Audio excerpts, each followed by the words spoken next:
everyone, and welcome to episode 32 of the Commix Show. We are live here, and some of you probably just saw me leave the stream, and now I'm back on another one. That seems to be my life. My name is Technique. I'm your host here for today, and we have my co-host over here, awesome Matt, aka Nighthawk Plays. Sir, how have you been doing? Good. Another week, another show, another blizzard outside. We're wearing purple again, so it's good times. It's good times. Yeah, man. This hoodie is thick. This is one of the thick Twitch hoodies. They have like thick and thin ones. I think the darker ones are thicker. That's what it looks like. These are more of like the one I'm wearing is definitely more of like a spring/summer one, I would say. Definitely not a thick. Yeah, that's an all year, just keep you warm in every place. Type of one. Yeah. So, it's cold. It's cold outside. You gotta drip your pipes and open up the cabinets and stuff. You know, if you don't have insulation on your pipes, but most of us don't. And if you're in New York and especially in the city in the old building, you probably got fucking like copper and lead pipes. Oh yeah. Things will crack and break on you in a heartbeat. But that shouldn't be your problem if you're living in an apartment. So hopefully, anyway. Still got to worry about the damage though. But anyway, the landlord. Other than that, it might be cold outside, but it's warm in here. And we're talking about in the episode of the comics, you know. So grab your stuff. I haven't even had my coffee yet today, funny enough. But anyway, grab your stuff. That's why I was feeling it. I was feeling it this morning, bro. I was like doing it. I was teaching people about Lost Ark, and I was just like, you know, trying to stay up because the cold. Like my room is warmer than the rest of the house because of multiple computers. But of course, yes, that door. It's like being outside. Yeah, there's a lot of announcements. There's a lot of little announcements that aren't like really big. But first, I want to start off with some hot news. Hot news on the take is Sony might buy Capcom. Like, what the? Anyway, that's funny. Oh wait, when did that happen? Where did that news pop in from? This morning it was announced that Sony is looking to acquire Capcom. Let the console wars begin. It's funny. We think we're in the age of computers. But when it comes to gaming, console it's like, hey, we already caught up to you guys in hardware. It's time to go ahead and just take everything and make sure we're still around. I think it's a smart move, man. You gotta do what you gotta do. You can't let one company eat up everything. Well, I mean, competition breeds excellence, right? I do agree in that, and having a monopoly in video games, like we've seen over the years, like you and I are pretty much the same age, right? And we've seen when like Genesis kind of went away. And then Genesis kind of went away. Thank you. I just popped it up a little bit. Let me know. Genesis went away, and then like it was just Nintendo. I mean, I'm sorry. Yeah, it was just Nintendo until kind of Sony came around. Like it was Super Nintendo. Then it was I think it's more right. PlayStation came out and kind of overshadowed Sega. But Sega was always around when Nintendo was around. You know, like Sega Genesis, you had Nintendo. Right. Well, you had Nintendo first, and then you got Sega, and then you got like you forgot that there was a Sega CD, right? And you know what I'm saying? Like, really bad. And I was like the only one that had Sega Saturn. You know what else? Sega Genesis. Sega Saturn, Sega Dreamcast, and then like PlayStation came into fray and kind of like pushed Sega to the side because Dreamcast was way before its time. Way before its time.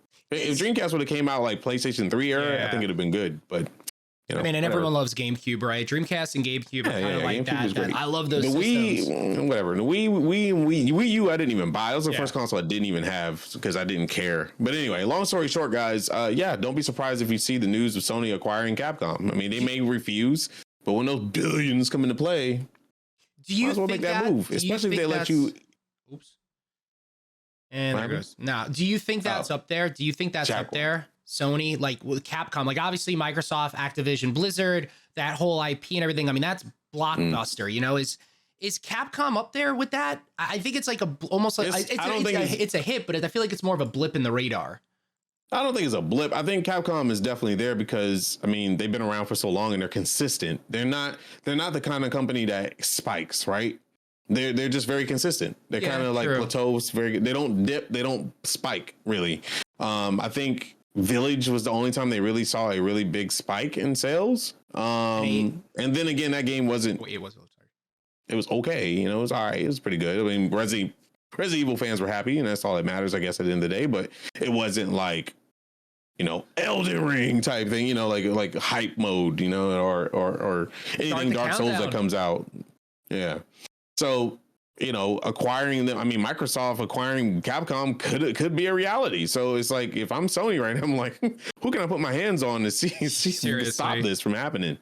Granted, Xbox is playing ball, but you know, they're Where you don't succeed, you because Xbox doesn't have exclusives like everybody else does. You know, they got their Forza, I guess. They have exclusives, but they don't have no real exclusives. Yeah, they have exclusives with their own IPs, where Sony's been known to get exclusive for not their own, I mean, it's the only reason why you have a PlayStation, right? Yeah. So and now Xbox can say exclusive and have like Blizzard shit on it, like, you know, like that is everything else. So I mean, now they really mean exclusive. So it's you know, whatever. I'm good with it. Whatever they want to do, I'll have the systems and I'll have the stuff and I'll play with it. I mean, I'm waiting on my Steam Deck to come in right now. Like, that comes out in a couple of weeks, right? It's a February release. Shipment start. If you were a day one, which I think was July 17th, if I'm not mistaken, if you were a day one reserve, you'll get yours in like next month. If you weren't a day one reserve, you're probably gonna wait a couple months because Steam is very slow with putting things. I know two people that are still waiting on VR headsets. So anyway. Moving on with that, today's show is going to consist of a couple of things. You're going to get some new news that you probably weren't wanting to hear. Like you probably didn't care to hear, but you might want to hear, I should say. So we'll start with thanks to Paul for being our resident, like he skims the internet and find out stuff that we want to know. Normally we compile ideas, but these next couple of weeks are going to be kind of dry because we're in that dry period where there's no real shows, there's no real big news on movies. Everything got delayed. The only thing that we got coming out in next month is Uncharted. That's, you know, I guess kind of related to comic books / video games. March, we may have some things come out, but we don't know because, you know, it's still a lot of things are still up in the air. Granted, they say things might come out in this time, they might be pushed. But also we have Moon Knight coming out. Yeah, that's at the end which is TV series. That's more promised to come out when they said it will because it's a series. Thank goodness. But movie quality series, and we'll get into that a little bit later. New comic book announcements. Aquaman gets Young Justice art treatment. Tempest and Tula join. Okay, well, Aquaman, anything with Young Justice in it, Matt, I'm there for it. Yeah. I'm not really a big Aquaman fan. I like Aqualad better than Aquaman. But Aquaman is more than likely going to be Aqualad included in it. Aqualad and his powers, especially in the Young Justice TV series, his story arc, who he is, whoever actually does the voice acting for him does a phenomenal job as well. I absolutely do like you. I like that character a little bit more than Aquaman. I mean, with Jason Momoa now, which funny news, Jason Momoa is now in Fast 19, 10, 12. Wow, what number is it in? They announced his casting yesterday that he's going to be in the next and last Fast. I guess it's Fast. How do we feel about that though? How does Jason feel about that though? I don't know, man. Like Jason's the kind of guy who's like, just want to have fun. Yeah. You know? And maybe that's what they're doing with this movie. They're just, I mean, they've done it with every movie so far. They've kind of they've made cars literally fly in space. That's true. So it's like, but do you think if I'm Jason, I'm feeling like I was yesterday's thought. Dwayne Johnson ain't coming back. Be Dwayne. Yeah, I was just about to say that. You know, that's what I'm thinking. Dwayne ain't coming back. I guess they just grabbed me. I'm the next sexy man to be up here as a villain. Like, you know, did they say it was a villain? Did I miss that? He's a villain. Oh, okay. I mean, then, all right, it is what it is. He's good at playing villains. Think about Drogo. No, yeah, he's a badass villain, like anti-hero type of character for sure. So. That would be cool. That would be cool. You know, it's. I think someone said it on my tweet. It's like, you know, I've been with this run so far. At this point, I'm just gonna let it play out and see what happens. That's all you can do. Fast and Furious is a meme movie. It's like it's like you don't care that they're coming out, but you do care if they stop coming out, right? It's like, why is there no Fast and Furious this year? They've been doing this for 20 years. Like, oh God, that's insane. It's wild, man. It's wild, but they can keep making movies because it's that successful. Yeah. At this point, you just go to the movies. You probably pregame that movie, right? You either high or drunk, and then you go and then you just chill and watch it. Oh, fuck, you don't even have to do that anymore. Most movie theaters have alcohol there. Yeah. So you just you just sit back and have a good time and laugh it up. And like, we know that. You know that Supra can't do 3 twirls in the air and land on his wheels and keep going, but I'm just waiting for the Supra to go up and then it turns into Optimus Prime at this point. Right, because Fast and Furious is a universe now. Do you know that? Yes, it is. Yes, it is. It's a universe. There's a Fast and Furious universe. They've been talking about crossovers for that too. Like, I don't know if it was like loose rumors, but there has been rumors around that have said they wanted to bring the Fast universe into other franchises that's under it. I don't remember if it's they're getting video games.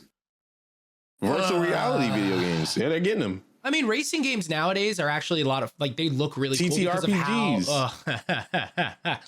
Oh my god, you're doing it, dude. Vin Diesel's the biggest nerd there is, bro. He is out there. You know, I'm here for it. It's Fast and Furious, baby. You can't be mad about it anymore. It's like Men in Black. You know? Yeah. I've missed the OG ones. The last couple, I was like, but those first two, like if they could figure out a way to bring that back somehow, that would be awesome.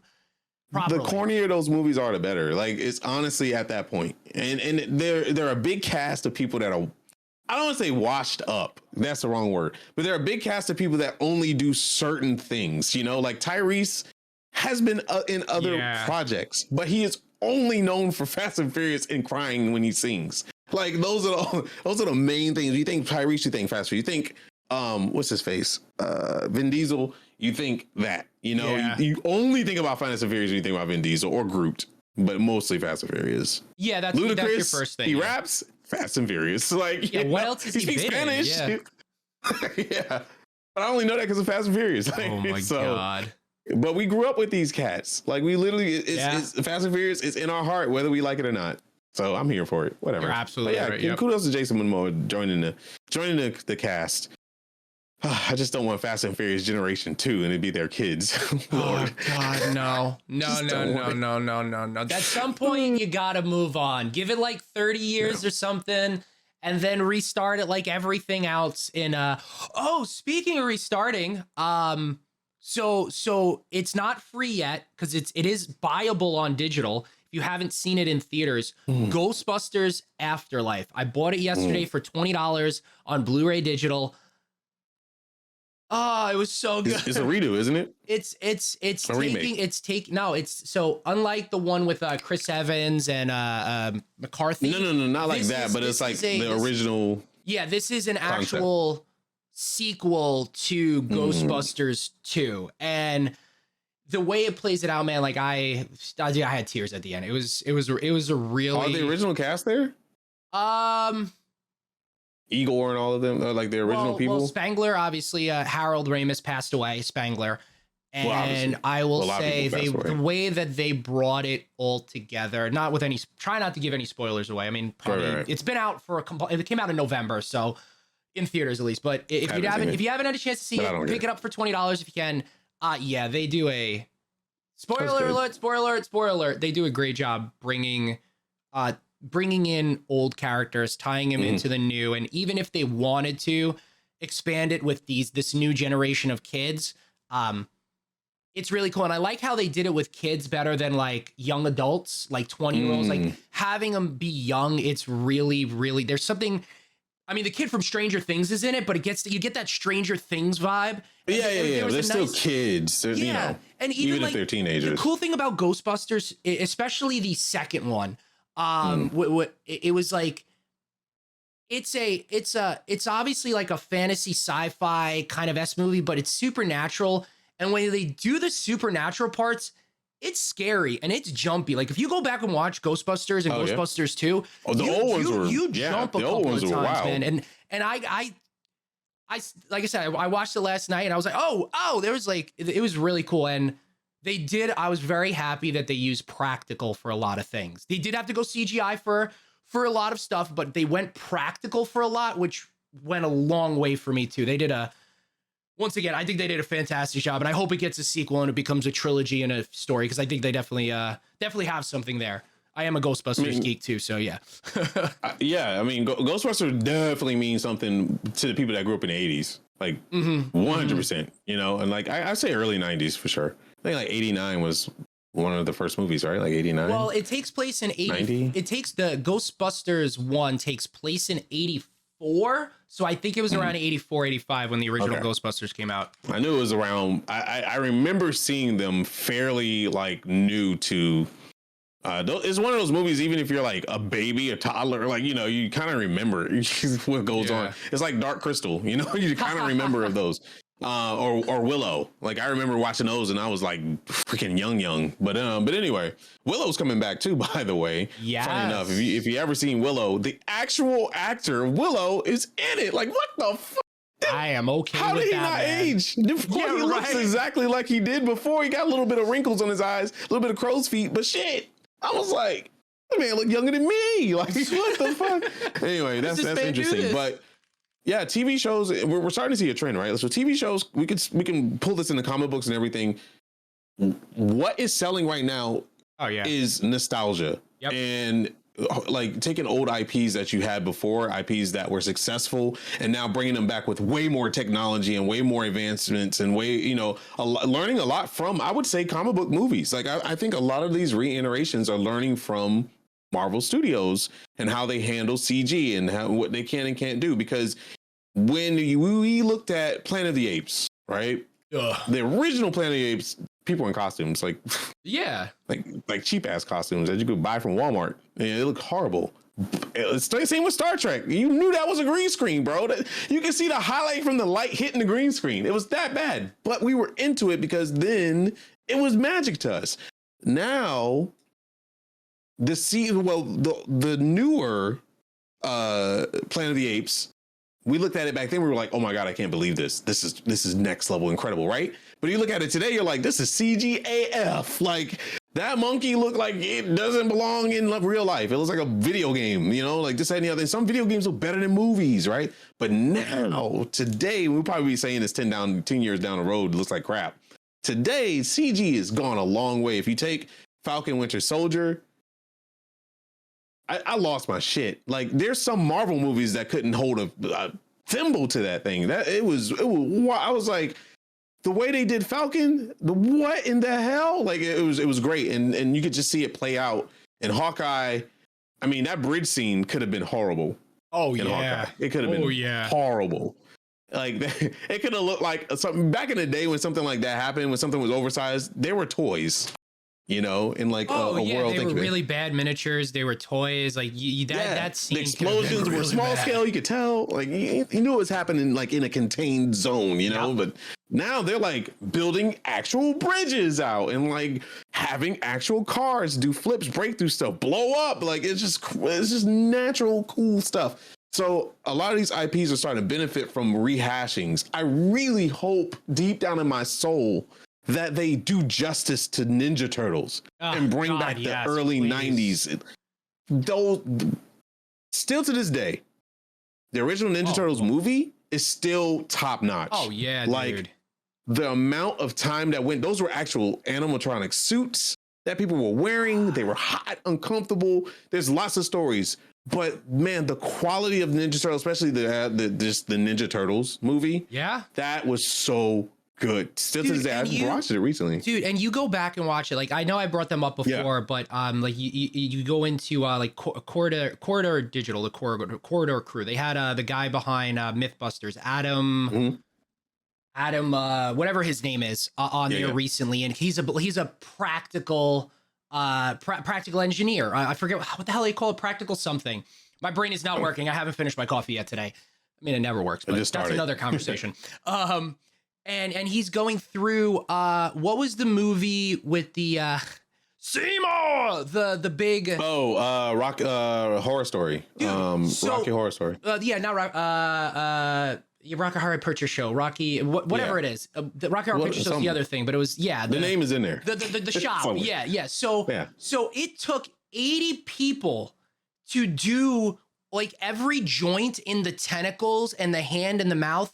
And the actor who was in Honey, I Shrunk the Kids, who's no longer acting anymore, that everyone loves, he had to, because of how it was slow to kind of get the moves going, he actually had to act in slow motion. That's why he kind of looks like because he's on one foot like for a long time moving.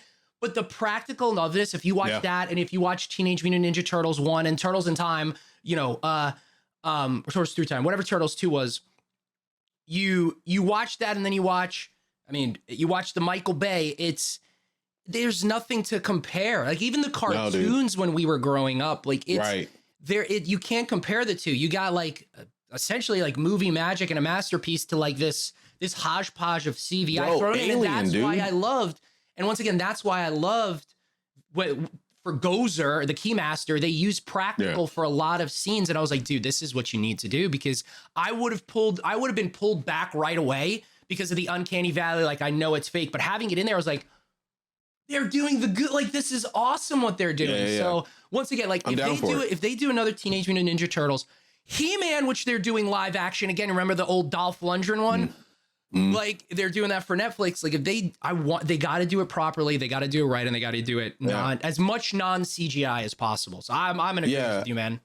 There's a couple of ways to go about it, and I'll try to remind myself about it. But animatronics is I mean, they're expensive. Let's be real. Yeah, that is cheaper to do. It's almost cheaper to do CGI, but I mean, there's a couple of movies that benefited hugely from it. The Alien 1, 2, those were all, that Alien itself was a complete robot. Yeah. And sometimes somebody was wearing an outfit with a whole animatronic head and arm. It was wild. And they sell for millions of dollars now. You can buy the props and stuff. They're super expensive. Also, Jurassic Park, freaking T-Rex was all animatronic. That whole fucking thing, dude. That's amazing. Like, they had so many shots with the head. It was all animatronic. The body, like, dude, that's why the Raptors were so like clever girl. Like, that's why it was so good. People were wearing Raptor outfits that were animatronic. It was wild. You watch the Jurassic Parks now, it's like it's almost to a point where I don't want to watch them because I go back to the first and second one. I'm like, I can't compare it. Like, it's two completely different movies and universes, and I'm like, I'm already drawn out of it. I can't. Yeah. So, interesting enough, now what they're doing is a lot of wires are involved now. So a lot of actors and actresses are being wired up, and they have the option, because back in the day when you signed a contract when you're an actor, your agency said absolutely not have Tom Holland wired to a ceiling. Are you crazy? Like, but now the actors with SAG and everything, the actors have, you know, the ability to sign contracts that say that they want to do their own stunts, but they accept the liability of it all. Because if you F your leg up, shatter something, then you're out of the movie. Then you have to CG you. So it's like even more cost, but you know, high risk, high reward. The scene of Tom Holland, I was watching Instagram and I got lucky and I caught Tom Holland live. First of all, Tom, you're a horrible live streamer. Don't ever do it. Just kidding. He didn't know what to do. He just stared at the camera for. I thought it was a frozen screen. He was just like, he does the thing girls do. He like fixed his hair like 1,000 times and just staring at the camera. Like, I was just like, what is this? But anyway, he's super nice, super guy. He's a super great guy. I think he has a lot on his mind. He's like, I don't know what I'm doing. It's Sunday and I have the day off. And we're not used to having a day off. But he's like, I was bored. I should be asleep, but I wanted to get on live streaming. So, all right, cool. That's funny. So anyway, he was going through, he was like, I'm sitting here watching Spiderman. You know, like he's just like, and I was like, what? Well, I would do the same thing, you know? So he was watching Spider-Man Homecoming because he wanted to see where he was and where he is today when it comes to movies. And he was just like, he actually said the most fun he's ever had on any Marvel set was Homecoming, because it was his first time, like his first movie, so to speak, you know? And it was everything that he ever wanted, you know? Spider-Man doing all his own stuff and this, that, and the other. So anyway, long story short, he said his favorite scene in the movie is when he crawls into the apartment and Ned is there. Oh yeah. You know, and he said Jacob killed it on the roll because it was, some of that stuff was not scripted. The crawling was scripted, but Ned dropping the Death Star wasn't scripted. Really? That was something that he threw in there. He was like, he nailed it. So anyway, he crawled on the ceiling. They had wires on his hips. And if you look closely at that scene, it doesn't look bad, but you're like, he's swinging on wires. Like, you can see him kind of like shift a little bit, but you got to like really know, you know, to look at it. But he said he had to bring his feet in and put pressure against the ceiling so that he doesn't swing a lot, you know, because the wires is on his hips.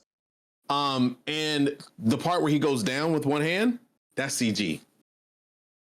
He was holding on to something. Oh, okay. He was holding on to a bar that was steady him on the ceiling, but it made it look like he was actually like like Spider-Man would hold on the ceiling and drop down with one hand. Screened his hand or like right. So now I'm like, wow, that's a really good use of CG because it's not like Tom Holland was CG. Because if you look back at Spider-Man early 2000 Spider-Man, Tobey Maguire, those movies are horrible, dude. They're so CG'd.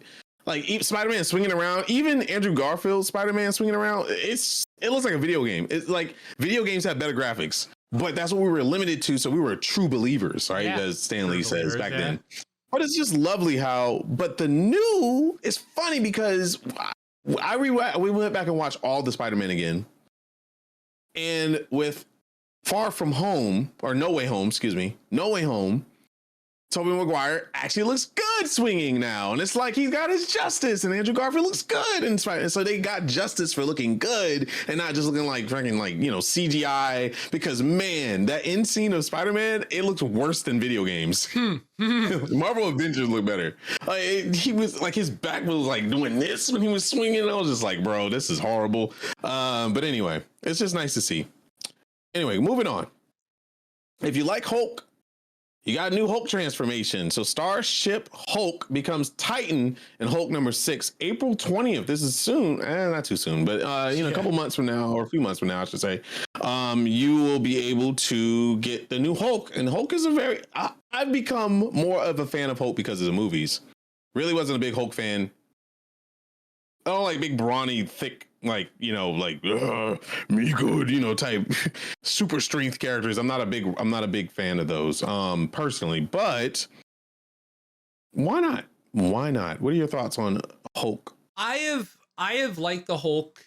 I didn't like Ang Lee's Hulk, but as far as like the character Hulk itself, like taking away the movies and everything, I've always it's been a fun character. Like I think of it as like a takeaway kind of throwaway in some instances. Yeah. The Hulk himself, because he's had so many different like versions of his power. Like if he gets angrier, he gets stronger, or he's just like this mammoth guy no matter what. And I like the idea of Bruce Banner and Hulk being separate. I will say I didn't like what they did in Endgame, bringing and making it Professor Hulk. I understand why they did it, but I was never a fan of that per se. Like I like having them being separate characters in the same person because they have two majorly different traits. Seeing a Hulk going like, yeah, like I can't see the Hulk rage in that. It doesn't make sense to me. But what they're doing with Titan Hulk and what I like, World War Hulk and you know, Planet Hulk, like things like that. Those are the story arcs and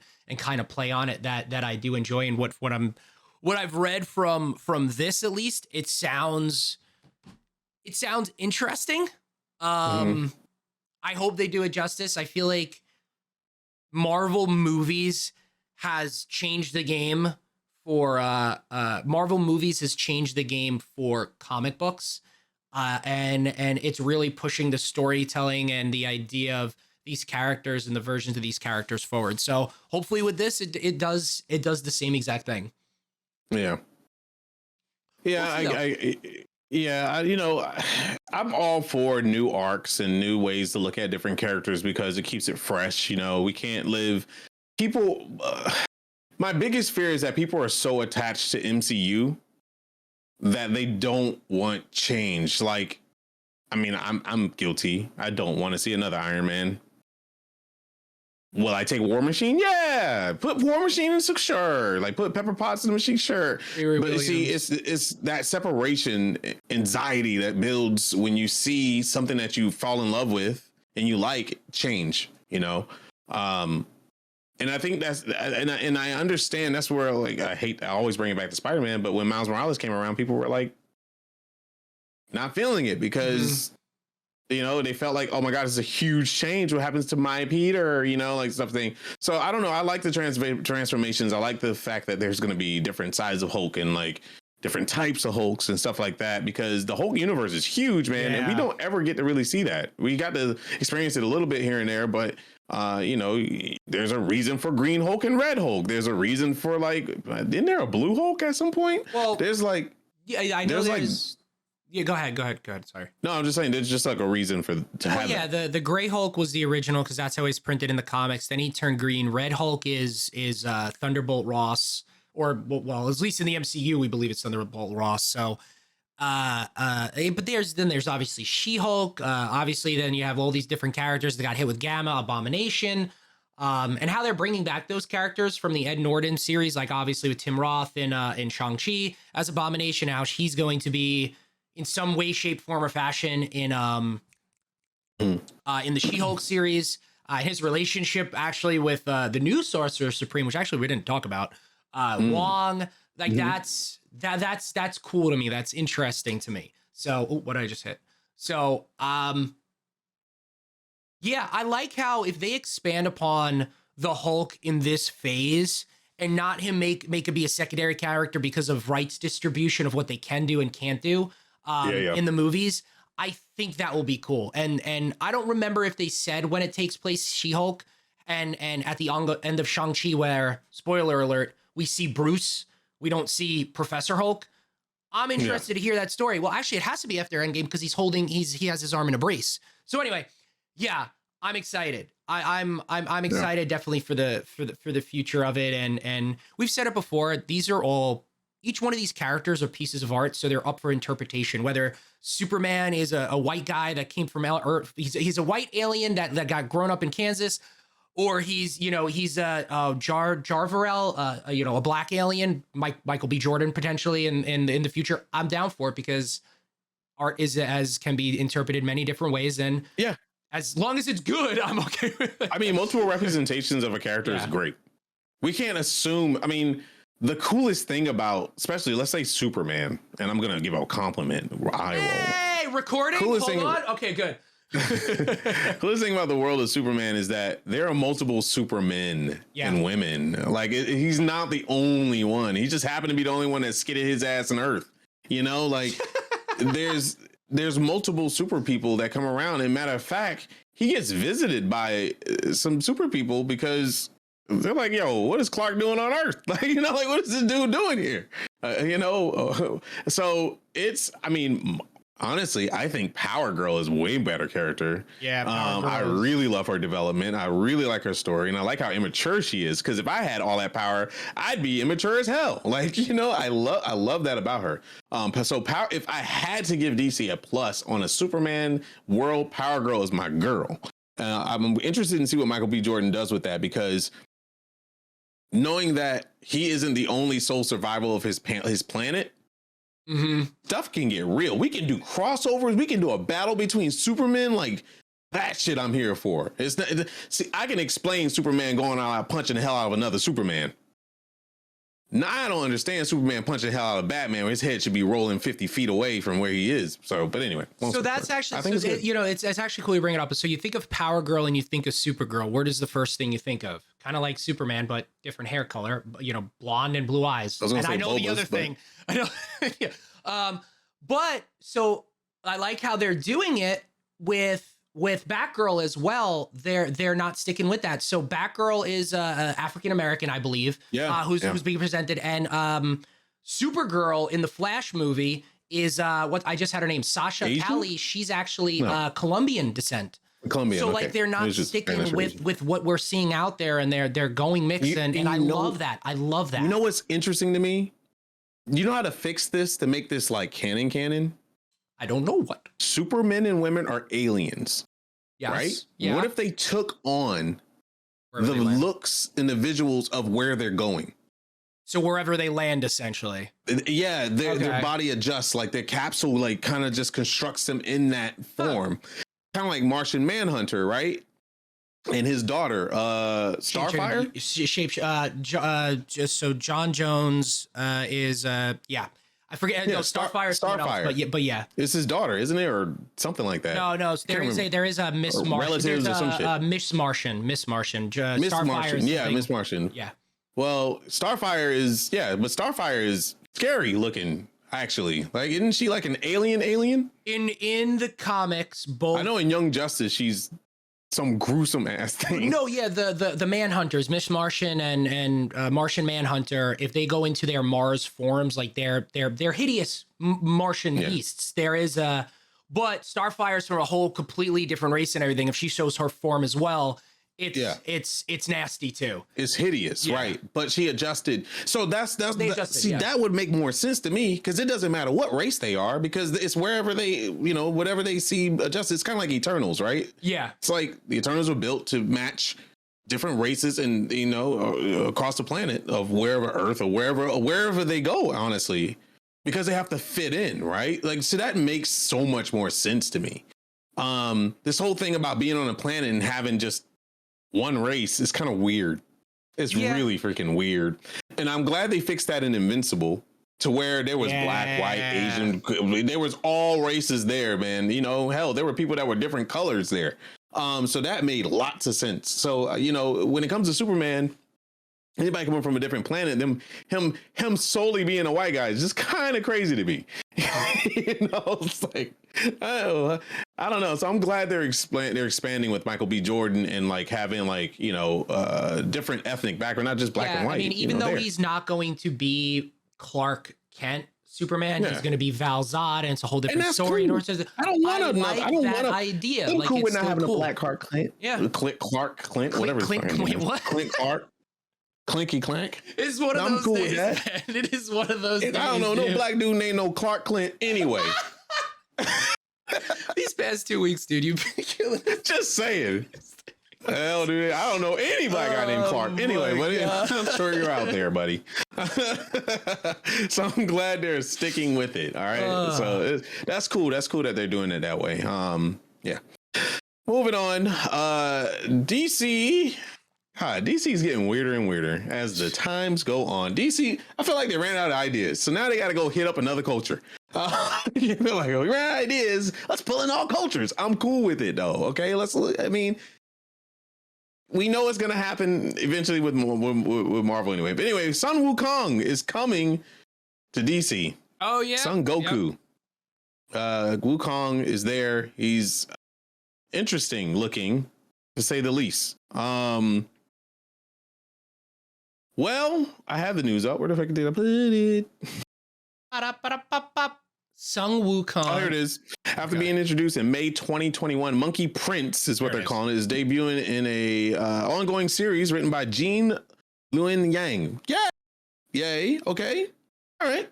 Down for that. I love the fact that they got I'm assuming Chinese. I mean, the name is Chinese. Or it could be Asian American with a Chinese name, but still, I'm really happy they got it. Let's just say Asian American, or in general, just Asian in general, to write the story. That's great. See, I'm all for this.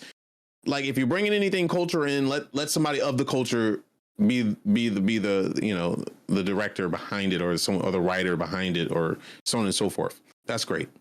And art by Bernard Chang, also awesome. Let's keep going with it. All right, character whose real identity is Marcus Son Goku, first appeared in the anthology of One Shot DC Festival of Heroes, the Asian Superhero Collection #1. Wow. I'm actually really interested in that. With more of the character's backstory revealed in digitally released issue Monkey Prince 0 this past October, Sun has the ability to turn into a monkey-like persona, which grants him many powers, such as being able to shapeshift into heroes like Shazam. What the freak? Anyway, this is not the only book set to drop next Tuesday.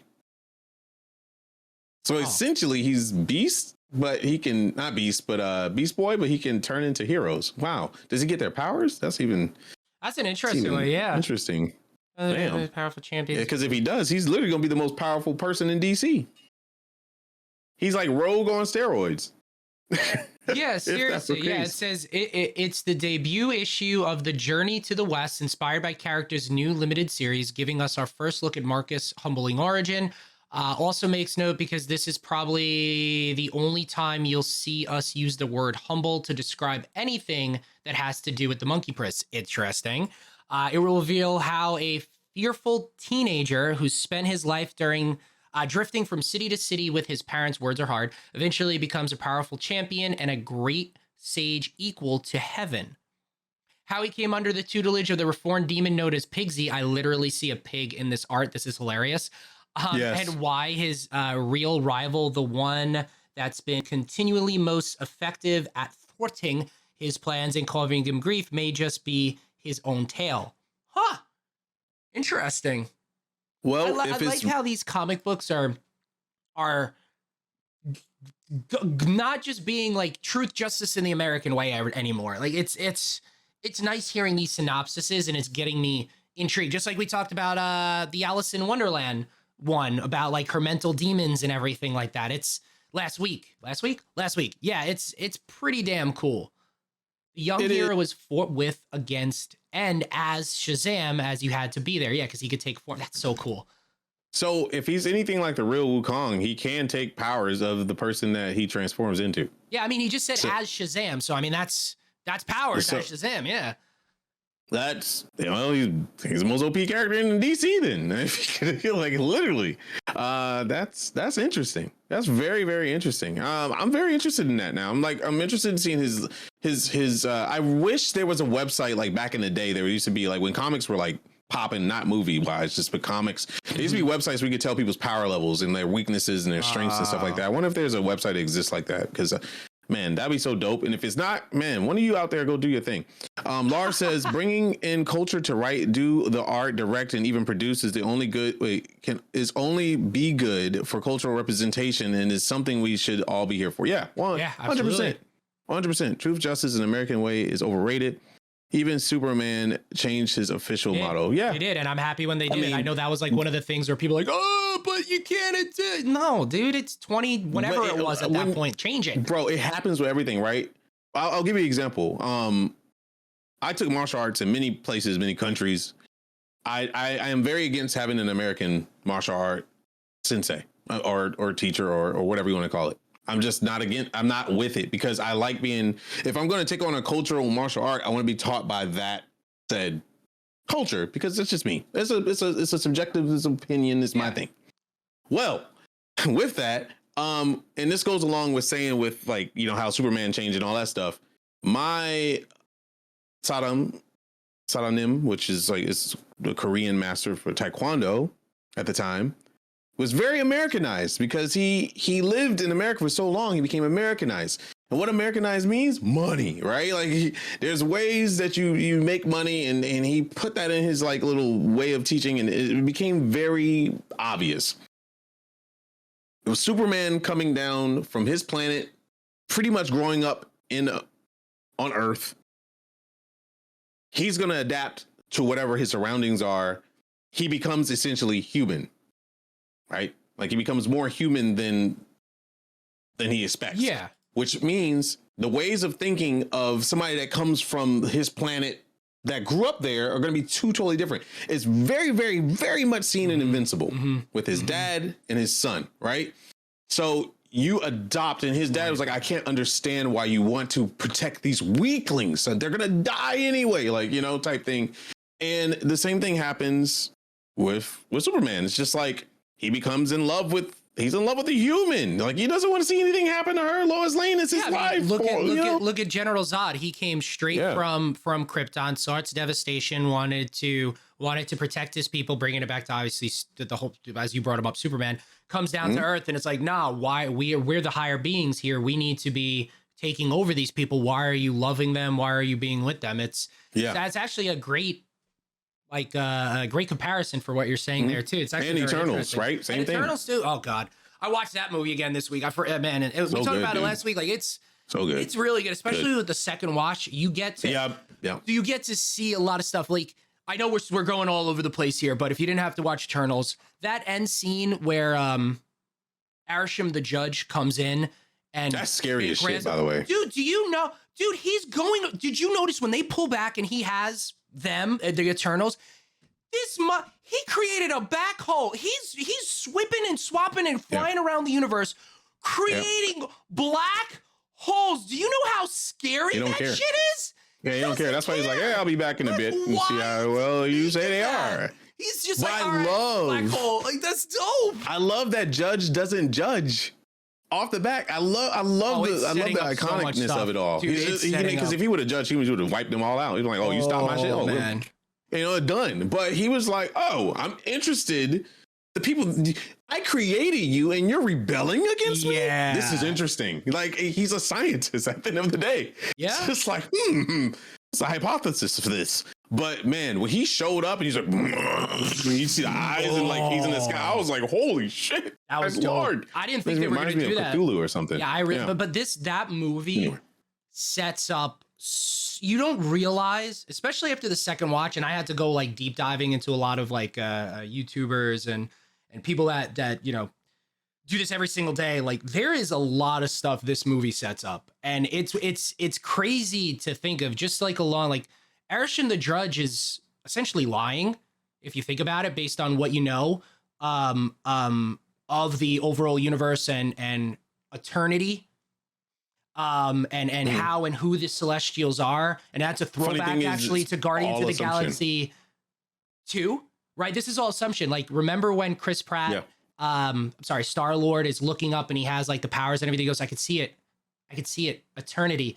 Like, you may have thought of it at first, but now that we're here with the Eternals, you think of it a little bit more. But then you think of Kang, He Who Remains Last. Like, that doesn't make any sense based on what they're saying. Like, this sets up so much stuff, and depending on how they go, it's deep.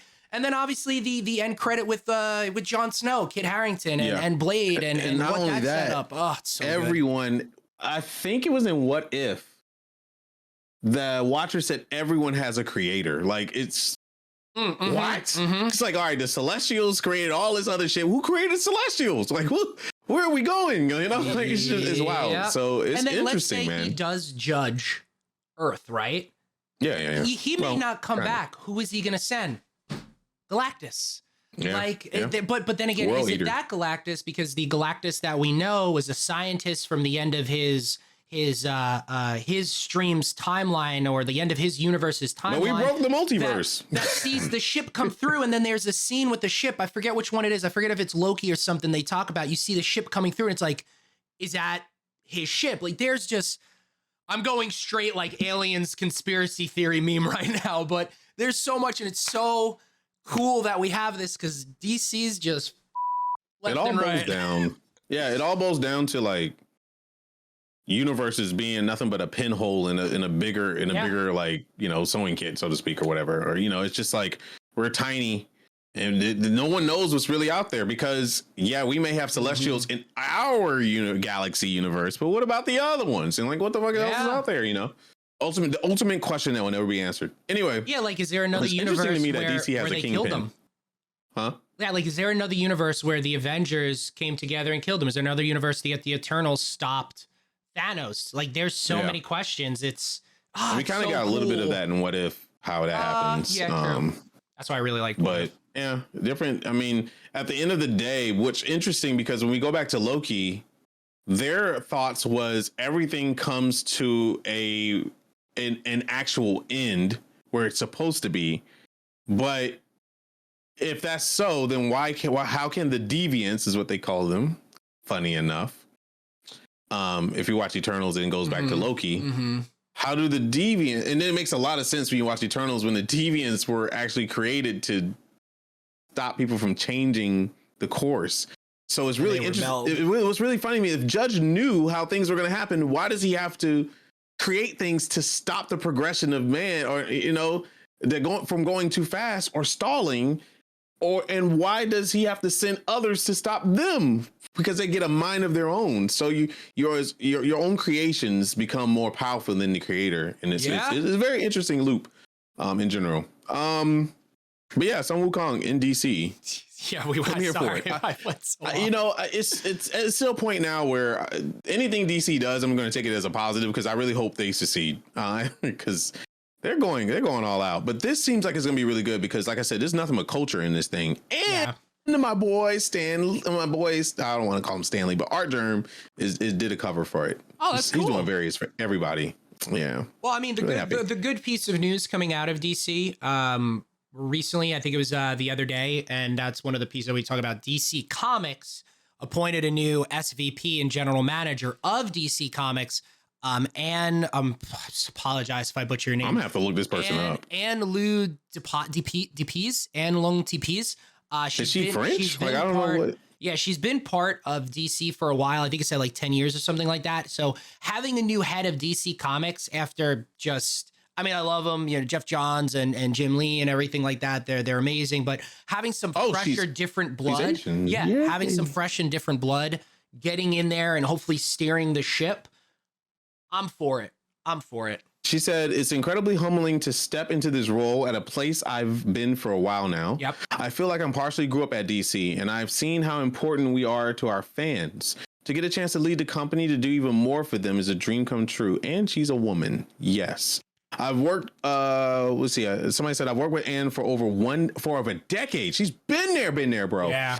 And what impresses me is that she gets the importance of the story. Said, oh, Jim Lee, that's my boy. Love Jim Lee. DC Chief Creator Officer and Publisher, of course. He's been there forever. She understands it is our foundation, and she has literally woven it into our business plan, which speaks volumes for the future as she envisions for DC. I'm super excited for this partnership and what is to come next. This is huge news. This is not little, because there's a lot to be said about this. As such, she will now be leading DC publishing efforts alongside Jim Lee. So she and him are the two that are going to be pushing this forward, and I really like that. That's all kinds of ethnicity right there too. Yeah. And I don't give a crap how much heat I get for this. I love having a woman in the front sitting office. Oh yeah. Sometimes you need to break up the monotony, and you need to break up the what people expect. You know, when you say head of anything, people expect the man to be in the forefront, and like literally everything, animations, video games, you name it, president, you smell man. So I am very, very happy about this. And I feel like the good thing is they're not filling a hole that needs to be filled based on rumors, speculations, assumptions, and what the public eye thinks needs to be there. They're putting somebody in the role that's been there, that knows the business, and succeeded in moving up the ladder as a woman in a world where people don't pay attention to talent that's not a man. So it's especially in comics, which is funny, because in comics you think nerdy men. You don't think that. So this is great. Yeah, I'm really excited about that. It's not an outside hire. It's not my boy. Yeah. Like, it's not anything like that. It's someone. And she said, I feel like she started there in 2011. I feel like I've grown up here. I've been with these franchises, and it's someone. It's the story of someone getting in a role, growing up and growing through it, and now is up there, and that's with zero turnover, man. She worked her way up. And a lot of companies don't do that. A lot of companies go outside source. When someone quits or someone gets fired, to go outside source, or news and media forces them to do something, out of that nature. And that wasn't the case. They saw that somebody had a vision, in some skill set that can push them to the next level. And I am here for DC on that. I'm really rooting for DC. I want all comics to succeed, no matter how much junk I talk about certain stories and stuff. It's just literally a fan rivalry. But at the end of the day, I want comic books to succeed. And I think both Marvel and DC are starting to make those steps towards where they need to be. Also, video game companies are starting to make those steps. And all we need now is Twitch to make those steps. So many people are leaving Twitch. It's hurting my soul. It's hurting my soul.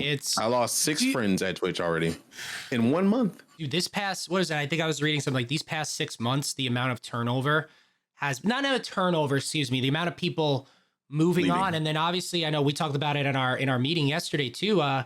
Fwiz, YouTube. He started the whole thing for YouTube gaming. He's going to blockchain and crypto. Like, it's, you go where the money is. You go where the money is, and I guess go where your passion is. I'm not about that. Right? I like passion, but passion doesn't pay bills unless you're making money from it. So I get it. I understand it. I don't hate them for it. I think crypto is one of those trending things that's not going to mean anything in the next couple of years, or it may. It probably needs the right people in the area. We hate crypto. We talk about it all the time, but crypto might be the next big thing. Might be saying you hate crypto now, but you might be into that shit in the next couple of years. So, I try not to hate on things too much. With this, what is it? NFTs and shit like that. I try not to hate on it too much, because it might have a meaning that, later on down the road. Might have a meaning. I don't know. But, I look at it like this, especially with Twitch. I hate seeing my friends leave, people that I invested in for years.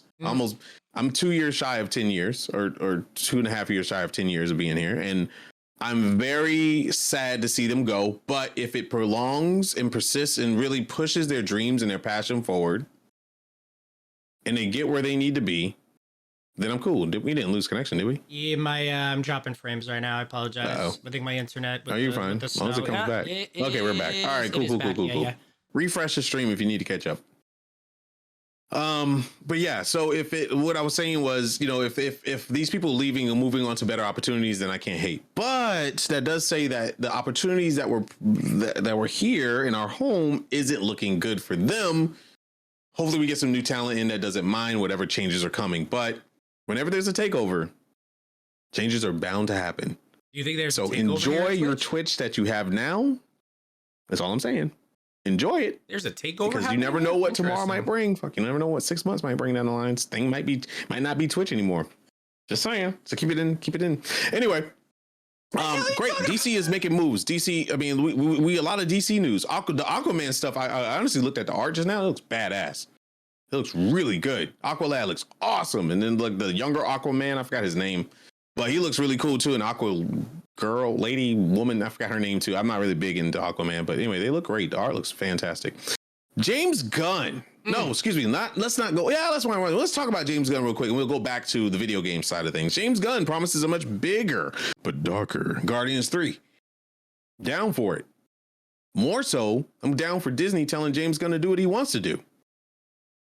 I mean, James Gunn already said he's jumping ship, but hey, if you never know what might happen, man.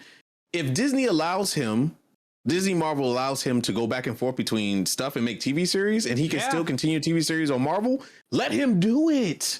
Don't let him don't let this be a Marvel DC like fallout. Like, let James Gunn be creative and make beautiful stories, because in the end we all win, at least that's how I feel about it. So I just want to make sure we're quoting it right here, because there's a lot of stuff. There is actually a bunch of stuff to discuss. I mean, he did obviously drop the bomb. So I'm just reading the quote from comicbook.com. Kofi wrote this. So his exact quote was, "This is the end for," hold on a second. "The last time people will see this team of Guardians," was part of the first statement. "This is the end for us. The last time people will see this team of Guardians." He goes on to say, "It's big. It's so big and dark and different from what people might be expecting it to be. I just want to be true to the characters, the story, and give people the wrap up that they deserve for their story," meaning the characters in Guardians. "That's always a little bit scary. I'm doing my best." He goes on to say, I feel like there was another part that I wanted to read. No, that may have been it. Previous comments were said, can't remember any comic books. Will someone die in Guardians of the Galaxy 3? He confirmed with a firm yes during a different Q&A stated. So, see, there was another quote saying, if I'm back for Guardians 4, it's not going to be the same team. So, I mean, there's a lot to obviously unwrap there, like you said, but I'm happy that they're going to move. Well, we know who's going to die. Change. I just want to know, is it going to be coming off of the Suicide Squad, like almost everyone died in that film? Yeah, but those characters were expendable. They were expendable. But for a reboot. If you look at Guardians of the Galaxy, it's always been an ever-changing team. So is it? Drax is gone, bro. We know Drax is going. Either Drax is going to float off in space to be with his wife, or he's going to die, because Dave Bautista already said that he's not doing Drax anymore, because he feels like he's really not comfortable having his shirt off. He's 50-something years old. The dude looks like a beast. First of all, you Filipino brother. You a Filipino brother. You always going to look good. It's just simple as that. We know this, but I understand. I respect his wishes. He don't want to have his shirt out, want to have nips out. I understand, bro. Go do your thing. He's going to probably be in DC. Let's just be real. He probably will be in DC. There's other people jumping ship that said they weren't going to go with him as well. I think, what's her fine ass name? Gamora? What's Gamora's in it? I feel like she's out. I don't know, man. I think she might be staying, bro. That money just speaks volumes. What else is she going to do? She hasn't been in any other movie. Yeah, but the only thing with that is, she's literally the one that's displaced out of everyone right now in the MCU. She's out of time. She's literally out of her timeline. That's why I'm thinking. She already died, but she's still in the movie. Zoe Saldana. Yeah. Lord. Anyway, Zoe. Yeah, boy, she is. All right, but anyway, Zoe is. I mean, I don't think she's gonna leave. I think her misplacement is gonna go forward. I just feel like that's going to happen. It may not, but I just feel like it's going to happen. Rocket and Groot, I think those are going to be fine. I don't know if they're going to be in a new thing, but Groot is in different iterations of Guardians of the Galaxy like multiple times. So we'll see. He is the last of his race. It's not like you can have another Groot. I mean, unless he makes Groot babies, pop some seed somewhere. I don't know. One make Groot babies. Yeah, I don't know. You know, as much as I'm attached to everything that's happening, I would rather have Nova Corps. Yeah. At the end of the day, because they don't get the justice that they deserve either. I rather, and Nova outfits are in the movie. Yeah, I mean the Nova Corp is in the movies. Yeah, so I rather have them, and I rather see Nova. I rather see this stuff happen because Young Avengers, again, yeah, you know, like, so I hope they go that route, man. I really do. But again, I am still waiting for the insertion of X-Men. Like, where are they gonna come from? They got to be in Multiverse Madness. Gotta be, dude. So Amelia Clark, you know, we all know who Amelia Clark is. You know, yeah, of course. Dragons, blah blah blah. Unfortunately, I know her because she got banged out by Drago. Well, anyway, a Drogo. I'm sorry, that's the only image I have in my head right now. Oh my god! Good morning, sir. Bend over. Anyway, holy shit! Oh, yeah. So good stuff. I wonder if they're gonna get together. I mean, I actually think really cool if he's then in somehow. He already calls her son, his moon, and all that stuff. So whatever. I think that Jason and Marvel as a mutant, take it. I mean, it makes sense. Sense. So she's in not Secret Wars. We talked about Secret Wars last week. Secret Invasion. Yes, they've already been filming that. Maybe later this year. It's going to come out, or earlier next year. And she's reportedly the character of Abigail Brand. That's a mutant from X-Men. So that may be the first time we get an introduction to mutants. And it makes sense too with Secret Invasion, like everything. But who knows? I mean, there's obviously all this rumors about Black Panther 2, obviously, Moon Knight with Victor Von Doom. Like, there's a lot of Moon Knight makes sense. It's like we're right on the cusp of it. It's at the point. It's like, when are we going to get it? Ooh, Nightcrawler Moon Knight could be good. I don't know. But they have never done that character justice too. I love Nightcrawler. If they're gonna, Nightcrawler is so powerful.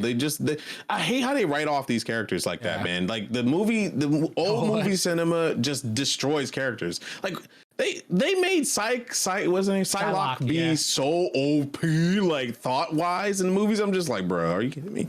But she was also an afterthought in that movie. She could be a really good character if they write her right. But it's Olivia Munn, right? Olivia Munn, yeah. Funny how I've met her before and she's on G4 and now she's a movie star. Anyway, yeah, she's done other things too, but but yeah, it's just wild to me. I don't know. I really hope that they really do introduce mutants the correct way and slowly. I would love. Well, we're going to talk about something else later. Anyway, I would love that. I would love that they introduce them slowly and don't have them all in the movie at once.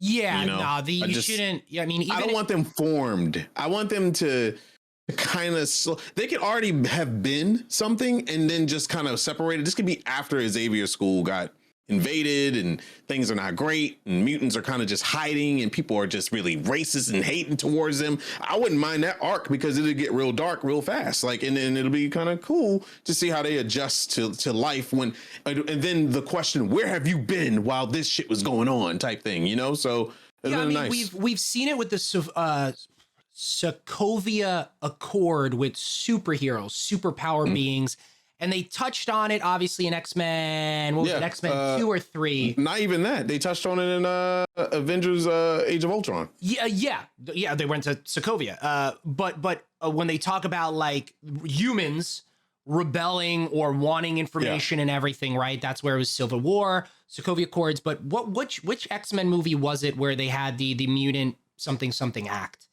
Was it X-Men 2 or 3? It was First Class, right? Was it First Class? No, First Class. Where they had the big rebellion? What's his face started it? I thought it was part of the original trilogy. And not, I thought it had to be the first one then. I think it was the first one. Because it had Rogue in it. That's why. Because I remember. It had Rogue in it and it had Cyclops. I remember Wolverine getting shot in the forehead by a guy. Yeah, I think that was the second one. I think that was the second one with. I don't know. They blur together because they're all horrible. But yeah, like they've touched on it a little bit. Now imagine if you take that into the Marvel universe with the proper writing, the proper production, the proper. It's a perfect time for it, right? That would be so.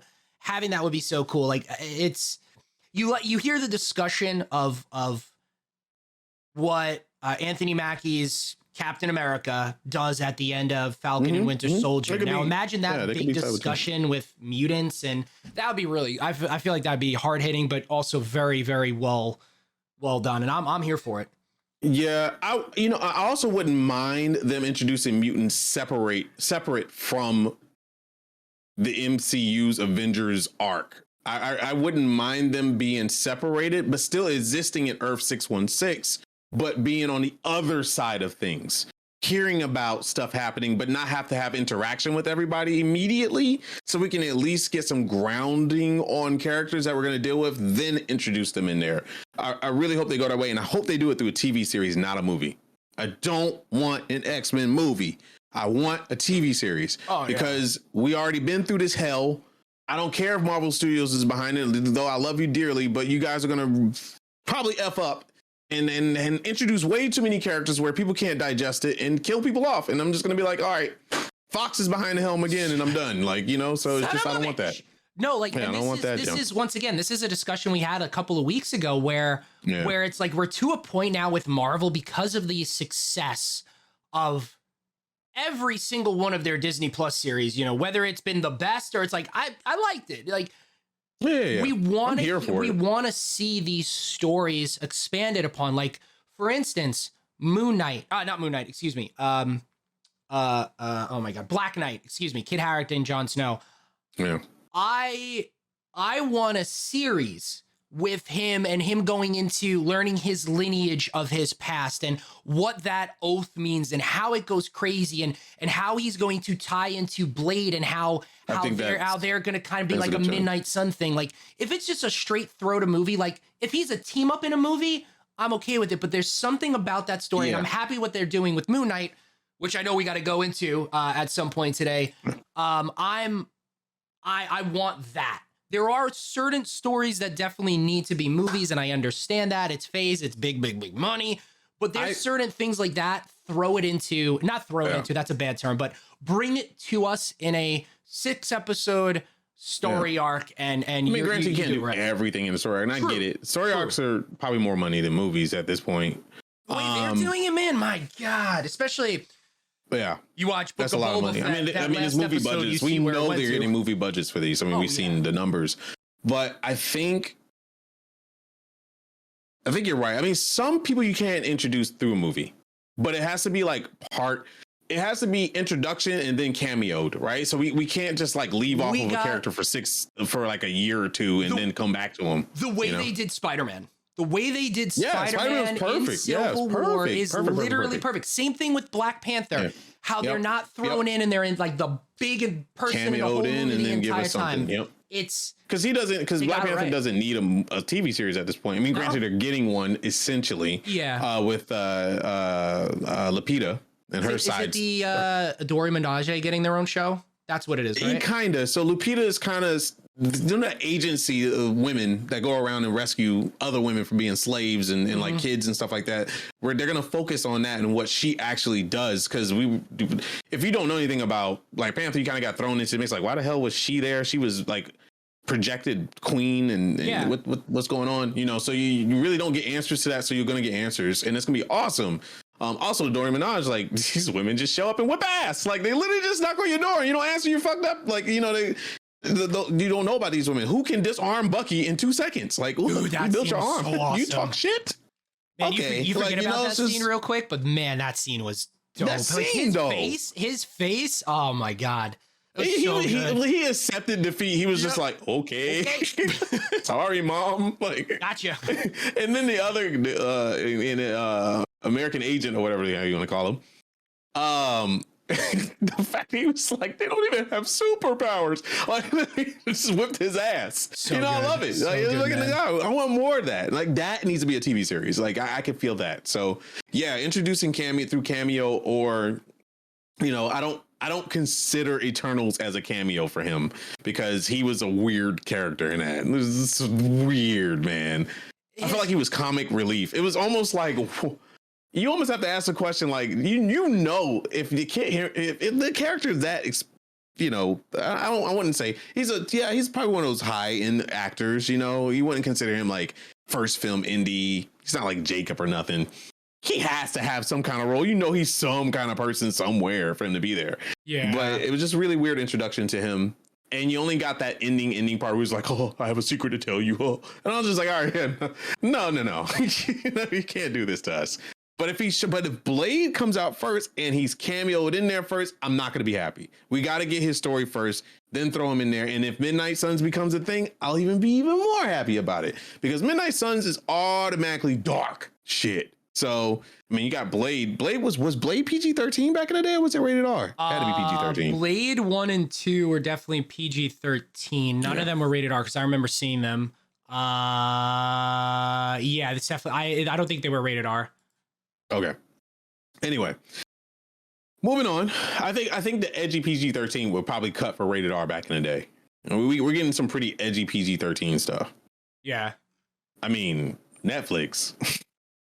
Anyway, Luke Cage, Jessica Jones. Whoa, boy, what the hell? I was like, I know she loved that dark chocolate.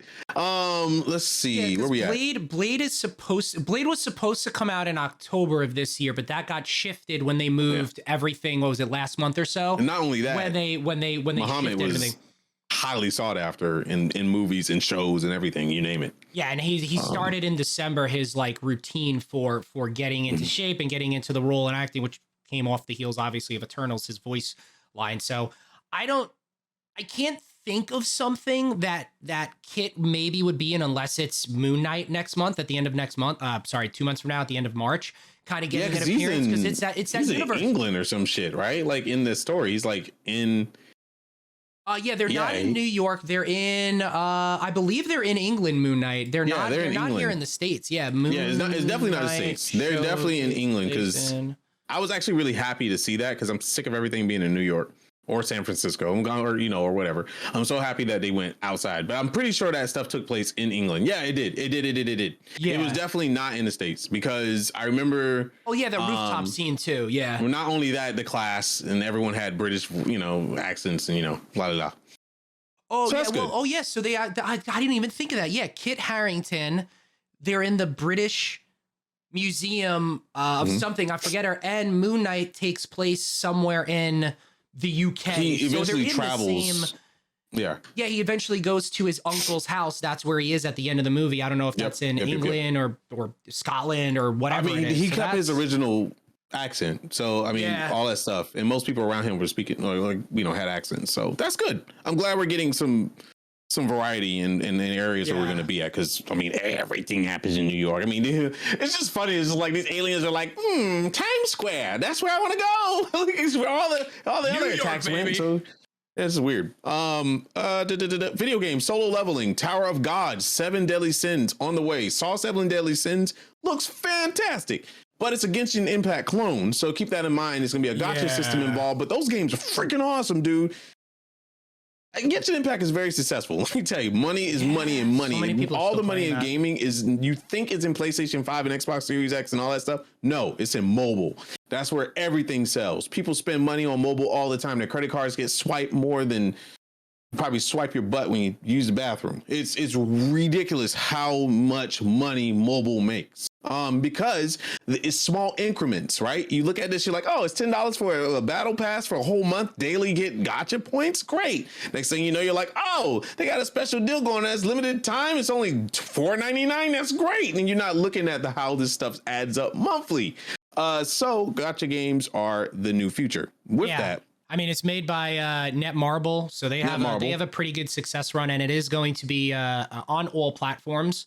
I don't know if it's PC and crossover. Yes, cross progression. Oh, it is. Okay, that's cool. So you got phone, tablet, PC, and they said console. I don't know what consoles. They said PC, it'll be on all mobile, consoles and console. So I assume everything. Yeah. How smart is that? That's really smart. I say all, but Genshin Impact is supposed to go to Nintendo Switch, never made it. But all, having it available everywhere means your credit card gets swiped in many different ways, because it does cross over. So it's so smart if you think about it, because most of these games you're like, oh, I really want to get that skin, but it's on PC. I gotta wait until I get home. log onto my phone. He was we good, you know? So it's really, really nice. And Seven Deadly Sins did not do well anime wise. They started off strong. Yep. And it really poop. It's really not that great. The fight scenes are horrible. Might as well have been a Western made anime. Yeah. I mean, at this point, if you're not creating your game for cross play, cross platform, or cross progression. That's, I mean, unless you're a Sony Santa Monica or something like that, right? Yeah. That's exclusive. Then if the publisher, or no, I'm sorry, the like if Xbox is blocking your PlayStation blocking you, a big FU to them at that point. But like it should be, if your game is made for that, then yes, it should be. And you know who's going to invest heavily in this? Xbox, Microsoft. Why? Because they have cloud servicing. And cloud servicing, yeah. Game Pass. Yeah. Cloud service. You literally can play anywhere. Cloud X, I think it is. The future is cloud. So we knew this in the early 2000s when everyone was skeptical. Cloud? No, not putting my stuff on cloud. Now you put your stuff on cloud without even thinking about it. So Seven Deadly Sins looks awesome. So the difference between this and Genshin Impact and why it's so successful is that you can go, there's different terrains. You can go underwater in this bad boy. You can there's so much stuff going on and the world feels massive. Maybe we'll have a video for you next time because I do want you to see that. Tower of God, huge, man. Korea, you know, huge. Webtoon is big. The anime, we still waiting on season 2. My God. But anyway, huge, really cool. Solo Leveling, same thing. Very popular Webtoon stuff. Very popular manga, anime living world. You got it. You name it. People are going to invest in it. They love it. These are the driving forces. I tell you what, funny enough, Naruto to Boruto, what's it called? Strikers. I played it yesterday. Didn't know people were even interested. I put $5 in my title on Steam. I'm pretty sure that game sold a shit ton. Because when the game first came out, everybody was like, F this, it's bad, it's horrible. It had a lot of bugs and stuff, but it's out on everything. Yeah. But you get it for $5 on Steam. And there's a really close-knit community that plays it. And guess what? More people are playing it now. I saw so many new characters on that game. And it was fun. And I was like, damn. You know why it's fun? Because I'm watching Boruto. Yeah. There you go. So it's like, when you know Spider-Man is coming out, what sold the most on PlayStation? Miles Morales Spider-Man and Spider-Man Remastered. Still outselling games. Outsold God of War. It's still huge. I think Miles Morales is still the #1 sold game right now. And that's PlayStation 4 and PS5. No excuse. Very good. So I'm very happy about that. I love seeing anime games come online. I like to go say. Man, now, I didn't realize how big Netmarble is. They do. Oh, they're huge, bro. Much, Netmarble is huge. Netmarble, NetEase. NetEase is like Blizzard in China. Netmarble and Smilegate in Korea. So those those are huge because Smilegate does Epic 7. They make bukus of money on. And then we got Lost Ark dropping, so they're gonna make bukus of money on Lost Ark. When does that come out? I know you've been talking about a lot on stream, obviously. Oh, so that's February literally right around the corner. 11th for free to play. We'll go into. I can literally do a whole show on Lost Ark, but we'll quickly to talk about it. So it's going to be one of the most. A week and a half from now, essentially. Yeah. It's going to be one of the most successful games that come from Korea for a couple of things, and it's a win for Amazon because right now New World's not doing that great for Amazon. But that's developed side of Amazon. Amazon publishing is going to hit huge, and it's going to open the doors for them to publish a lot of other big names coming over. Maybe Blue Protocol, maybe these games that people are just sitting back and waiting. Blue Protocol is like an anime MMO that people are waiting on big time, and it was firstly introduced only on PlayStation, but they're putting in a PC port as well. Okay, so maybe Amazon will publish that. That opens the door for Amazon Luna. That opens the door for a lot of their stuff. Amazon Luna got some big stuff coming down the pipeline. Can't talk about it, but they got some big stuff coming down the pipeline. But here's the deal. Lost Ark is a true free-to-play game. You could literally play that game from start to finish, not spend a dime, and still be competitive with everybody on the game. That's nice. When you open the doors to that, people are going to spend money no matter what. Yeah. Very smart. If you want to whale in that game, you can. But do you have a clear advantage over everybody else? No, you just get there faster. But joke's on you. You're going to sit there and wait for everyone else to catch up because the way they're doing content release, you can't do shit. If you whale, you're going to be waiting for people to catch up because guess what? The in-game content is not a solo experience. So sucker. So that's great. So how do they get people to pay for it? Smilegate has taken the chance to lose some retention and return on investment to please their audience, to show that they care. In return, the audience cares.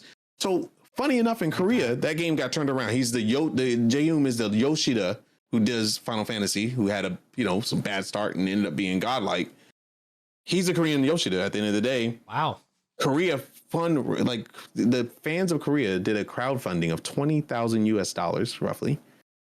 Just to have billboards and stuff up as the company walks through subways to get to their job, walks through the train station to say thank you and how much they love them and how much they don't want them to overwork. Wow, that's why this game is going to be successful. And the game has been in development for 8 years plus, nice. And it's been out for like 4, almost 5 years now. They're good.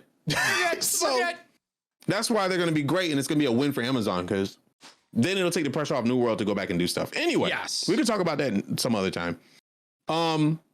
Let's get into the juice. The juicy topic of the day is Spider-Man. Wait, before we go into that, this is a great leeway into what we're going to discuss, and I know a couple of points you're going to put up. So it was brought out, I think, essentially as soon as we've gone live, give or take, that Saturday, usually Friday or Saturday, you get information from the prior week of box office numbers. So Spider-Man No Way Home remains at number 1 as it looks to swing past Avatar's domestic box office record. So this past week, Spider-Man brought in another $1 million from Friday to Sunday. That's roughly the same as Star Wars The Force Awakens at this point back in 2015, which firmly puts them in 4th place, which a current domestic run of $735.3 million. It is right on the heels of Avatar for being the number 3 all-time domestic gross box office movie here in North America. $25.3 million away. Avatar was at 70 points. Like at this point, it's, which we're going to go into with Tom Holland and Spider-Man. I mean, this is it's a little bit of a big movie. Yeah. And so Chad, we're going to need your what do you call it? Your opinion on this. Okay. Yeah, please type away. When we talked about this, and I typically, like I said, I typically have premonition power of knowing what's going on. I'm not sitting in the office and not a fly on the wall, but I would love to be at this point because we all know that Tom Holland is very young. This is his first big movie trilogy. Kind of what made him who he is today. He was big in theater and stuff like that. And in his hometown, he's a dancer. He was a ballerina. He was everything. Yeah. But coming into the States is when you typically blow up, movie wise, and him playing such a huge character gave him a lot of attention. Thus, he needs a mentor. Here comes rescue RDJ, who's Robert Downey Jr., who pretty much made Tom Holland, I want to say, because he had a big say in Tom Holland getting Spider-Man. He loves Tom Holland as if it's his son, and they spend a lot of time together offline. He goes over his house, his brothers and everything. They're family, essentially. They're pretty much family. So there's been a lot of showings of Tom Holland in interviews and just getting called by RDJ. Like, no respect for the fucking interviewer. He just pops out. I mean, I wouldn't care, but like, is that RDJ? Oh God, talk to me. But he calls him in, and sometimes they go out in the hallway and he's like, hey, don't do this, don't do that. He warns Tom or gives him advice on how to handle things. Now, Tom Holland's contract has ended for Spider-Man. 3 years, his own solo movies. He did his job. He has one more fulfillment, and that's to be cameoed in because of the contract of Far From Home, No Way Home, No Way Home being, Cumberbatch being borrowed for that movie because essentially it was a Sony movie that Marvel helped make. Yes. So, long story short, the movie brought in lots of money, as you heard from Matt. When you bring in a lot of money and your contract is up, that means it's up for negotiations. Even though Amy Pascal said that they have plans, and that's a big key word, it's plans to have Tom Holland return as a web slinger, that was premature because Tom is young, and I'm sure Sony and Marvel, being the people who they are, probably thought that Tom was just going to jump at the chance to be Spider-Man because of the huge success of the movie. One would be unhumbled to think that he is the only reason why the movie sold so much. If you haven't seen the movie by now, please mute the stream or leave because this will be a heavy spoiler if you have not seen the movie yet. Yeah. So to quote Amy, we talked about this when this came out too. She was quoted as saying in an interview with, I forget who it was. I'm trying to find it. This is like in November, yes, right? This is like the end of November, like 2 or 3 weeks before the movie come out. This is not the last time we are going to make a movie with Marvel. This is not going to be the last time that we are going to make a Marvel movie with Spider-Man. We are getting ready to make the next Spider-Man movie with Tom Holland and Marvel. It just isn't part of, we're thinking of this as a 3-movie trilogy, and now we're going on to the next 3. This is not the last of our MCU movie. Big point out right there, big, bold saying, whatever it is. We are getting ready to make the next Spider-Man movie with Tom Holland and Marvel. Yep. So spoiler alert. My thought is that Tom Holland giddily was like, yeah, we'll talk. Yeah, absolutely. Yeah. I'm down for this. I can only see it without his mentor, RDJ, in the background saying, hey, shut your mouth. So here's the deal. Once the movie made all this money, first week, second week, whatever, all these tours were done. Everybody was interested. All the views that came in, the follows, the retention, like everything that came. Either Zendaya was like, or I'm pretty sure Robbie Downey Jr., because he's known for this shit, puts a clause or pause on contract negotiation talks to discuss what? More money. Because if you make a company more money, obviously you're going to want more money. I mean, I do it with my sponsors all the time. When I contract, I'm like, what can we do different than we did last year? How can I make more money? How can I help you more? Right? So I'm pretty sure RDJ pulled Tom aside and said, do not agree to anything until the box office numbers comes out and you can negotiate your contract. Yeah. I'm sure that happened. And I'm sure Tom Holland went about it the wrong way. Because now it went from, I will be playing the Spider-Man, to, I think I've done everything that I can with the character. And if, whoever's next to hold the torch, whether it be me or someone else, I hope they expand on the universe. What?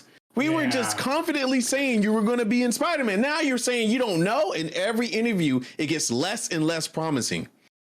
It could be the way that Tom Holland plays hardball is publicly, which is not smart, because again, if you haven't left the stream, you're about to get spoiled. He wasn't alone in the movie. Andrew Garfield, Tobey Maguire in the movie, they're a big part of why that movie made a lot of money. Because people are already attached to these characters.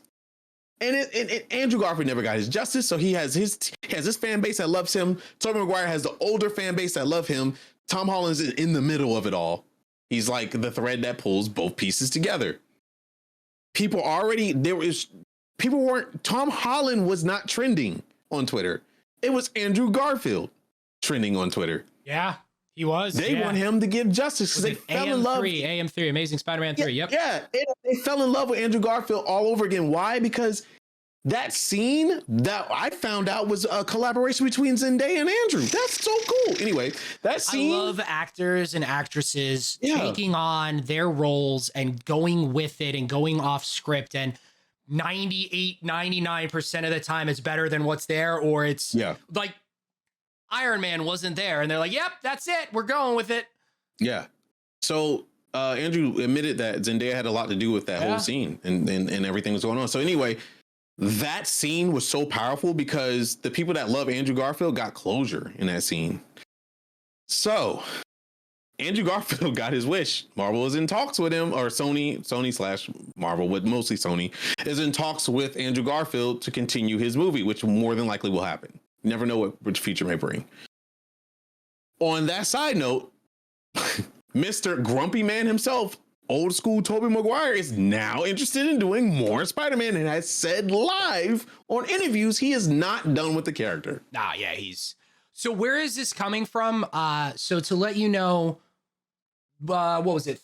Today's Saturday. It was either Wednesday or Thursday. Deadline put out the interview where all 3 Spider-Men for the first time They posted online. It's 30 minutes. If you got a couple minutes, just look up Spider-Man interview. It's from Deadline and Peter Hammond. It's actually a really cool interview with Tom, Andrew, and Toby. The questions were good. Some of them were a little bit drawn out answer-wise, but as Frank was saying, Tom flat out says, I don't know what the future is. I'm essentially not contracted, and paraphrasing here, but it's completely opposite from the quote that I told you a couple of minutes ago from Amy saying we're in works with Tom and Marvel right now, creating the next trilogy essentially. So, I mean, this could just be like, as Frank said, he went with RDJ and now it's table talk. Like they had something maybe like ready to sign, but it wasn't signed, but they all thought it's like, oh, this movie's making a shit ton of money. Let's figure out the producer role. Let's figure out like box office numbers or something. And to his credit, it all is. I do think it's going to work itself out because for both parties, it would be stupid for them not to. But you know what? I understand. Like maybe we once again we talked about this before. Like, is he going to be in this role making a movie of Spider-Man every 2 to 3 years, and he's playing Peter Parker every 2 to 3 years, and in between something?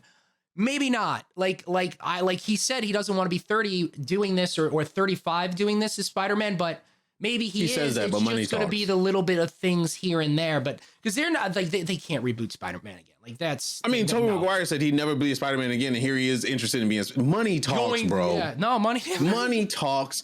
This dude hasn't been in shiznit since then. That could bring him money like Spider-Man. This Spider-Man film bought Tobey Maguire money. Tobey Maguire got paid to show up to be pretty. And I mean, I don't know if you've heard the stories. And once again, chat, if you haven't, like if you go back and hear the stories about what happened with Spider-Man 1 going into Spider-Man 2 with him, Spider-Man 3, how it was a bomb, and then like they still wanted to move. I mean, it still made money, but they wanted to move on to 4, and how they were like right there about to make it, and then Sony said, nope, time to redo it. And then obviously everything that happened with Andrew, like I understand why they wouldn't want to return, but it's at a point with Marvel and Sony shaking hands and being friends that I could see why they want to come back, and money talks. Well, Kevin Feige and Amy Pascal are like best friends anyway. Yeah, and you know that goes along with saying, because if they could not, if there was going to be a Sony Marvel breakup, it would have happened with the disagreement.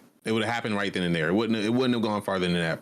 People say that Tom has a lot to do with it, and I'm pretty sure he voiced his opinion, and they were already like sewn in, and they couldn't. I don't think he was to say all be all, but I think he was a big help. But again, Tom is very young. He runs his mouth way too much. And I don't mean that in a disrespectful way. I just know that he's just a giddy guy that's in a role where he's never been before. He's also very sought after. He looks at Zendaya like a goddess, as he should, because she's literally on everything. But you don't see Zendaya talking in media about her business. She literally shuts people down in interviews when they go too far. She literally just shuts them down. And Tom has to learn that self-control. And he has to learn how to be dependent from RDJ. Simple as that. It's nice, it's cute to have that all in the public, but I would not want people to know that I have to go run and what do I do here? Like I really want to play Spider-Man, but I really like the money. Do I say no? Robert Downey Jr. can say no all day, and they'll take. Tom got to know he's not RDJ, where they're going to take these actors' money and give it to him to make him happy so he can continue filming. That's not going to work. It's not going to work. But anyway, crossing my fingers, hoping that Tom Holland remains Spider-Man, because I love him as Spider-Man. If not, I don't want another Peter Parker. I just don't want one. Bring on Miles Morales. Bring on Jessica for Spider-Woman, because I would love to see a Spider-Woman. Love to see us. And then there's so many ways they could work that in. Or bring in Silk. Shit, bring Cindy Moon in. I'm good. I'm good for that. Or Spider-Gwen with Emma Stone. Is Emma Stone? Yeah. Who's already in talks with Sony and Marvel. So bring it in. You got Andrew. We can have Emma. Let's do a cross-up. Why not? Expand. I mean, bring in Miles on top of that. I'm good. The Spider-Man gallery of rogues and heroes and anti-heroes. You have it's just as big, if not bigger, than any other character is. You need to make your own universe out of it, and expanding out of it. Yeah. Just at this point doesn't, with the success of good, well-written, story-driven plots, it works. AKA Venom, not so much. But if you can expand upon it and do a good story, why not? Like, if Marvel has their hand in Kraven, as much as I don't know about the actor that's going to be playing it, like if Marvel has their hand in it in some way, shape, form, or fashion, that's an awesome character and an awesome story arc, especially if Morbius may or may not be like.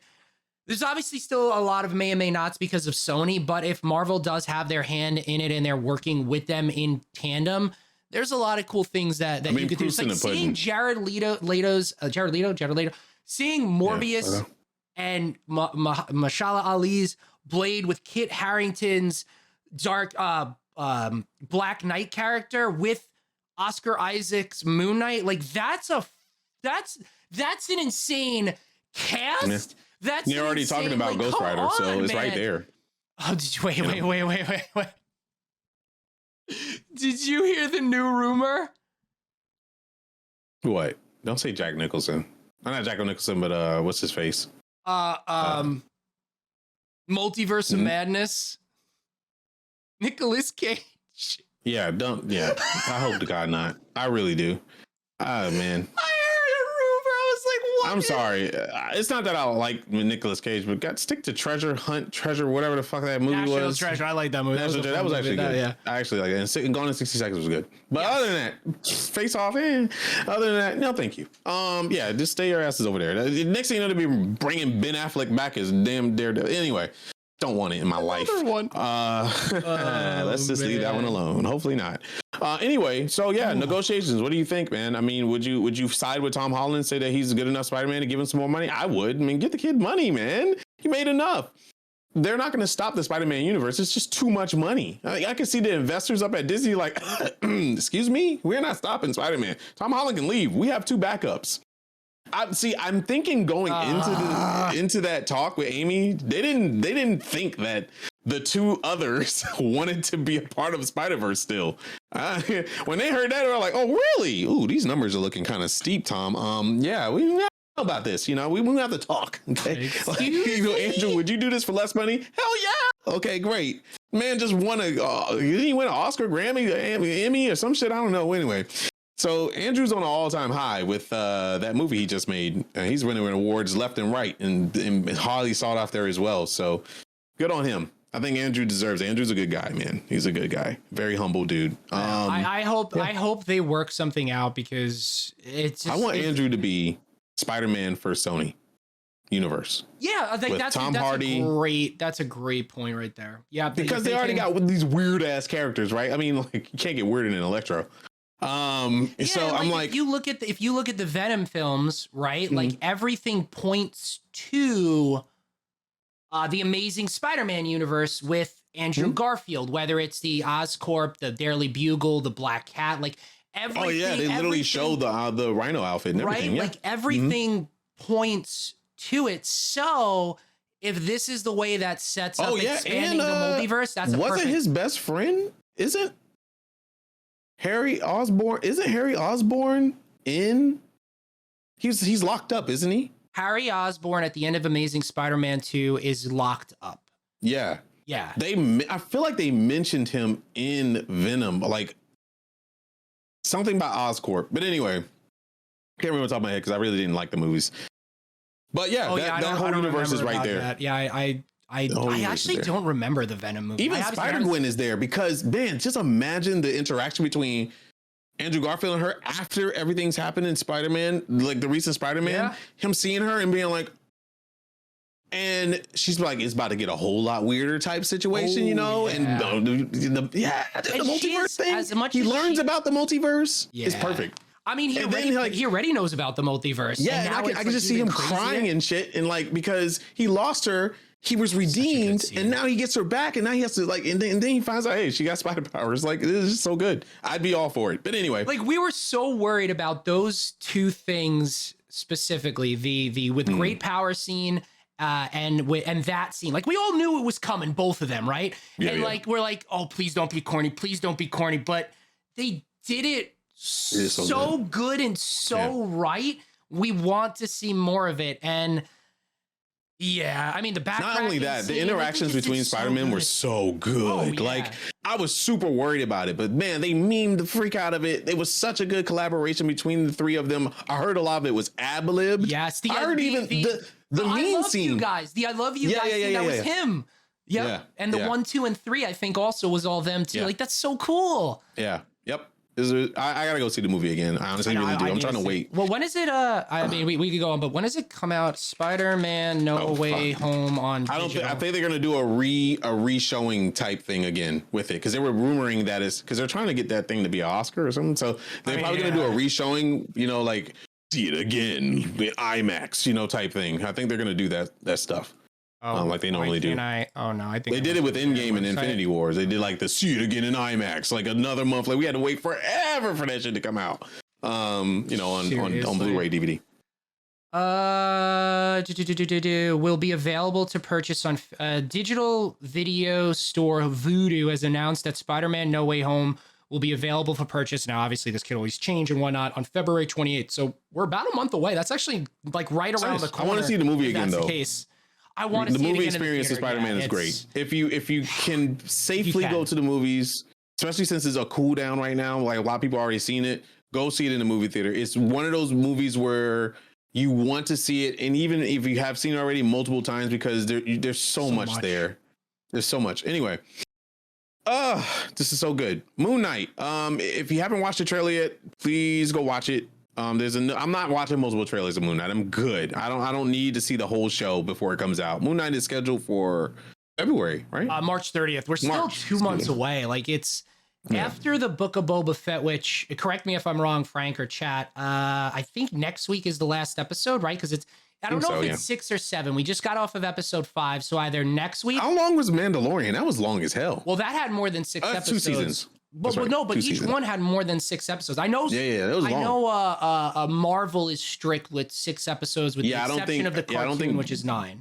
The Disney Lucas. So I think it's more than 6. I think I read when we were talking yesterday that, because we were talking about shows and everything and dates for our shows. Yeah. I think it's 2 more episodes. I think it's 7. But like after that, like if you look at the movies that are coming out, and TV shows. Obi-Wan is Obi-Wan next? We don't know, but we don't have anything on the slate from either next week or the following week, essentially February.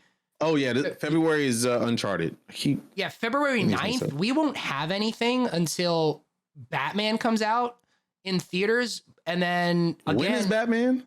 Is that March 4th, chat? The Batman. I hope so. And they need to stop with trailers, man. Yeah, stop it. Yeah, March 4th. So actually, that's really the closest thing. Did you see that quote of somebody defending Robert Pattinson?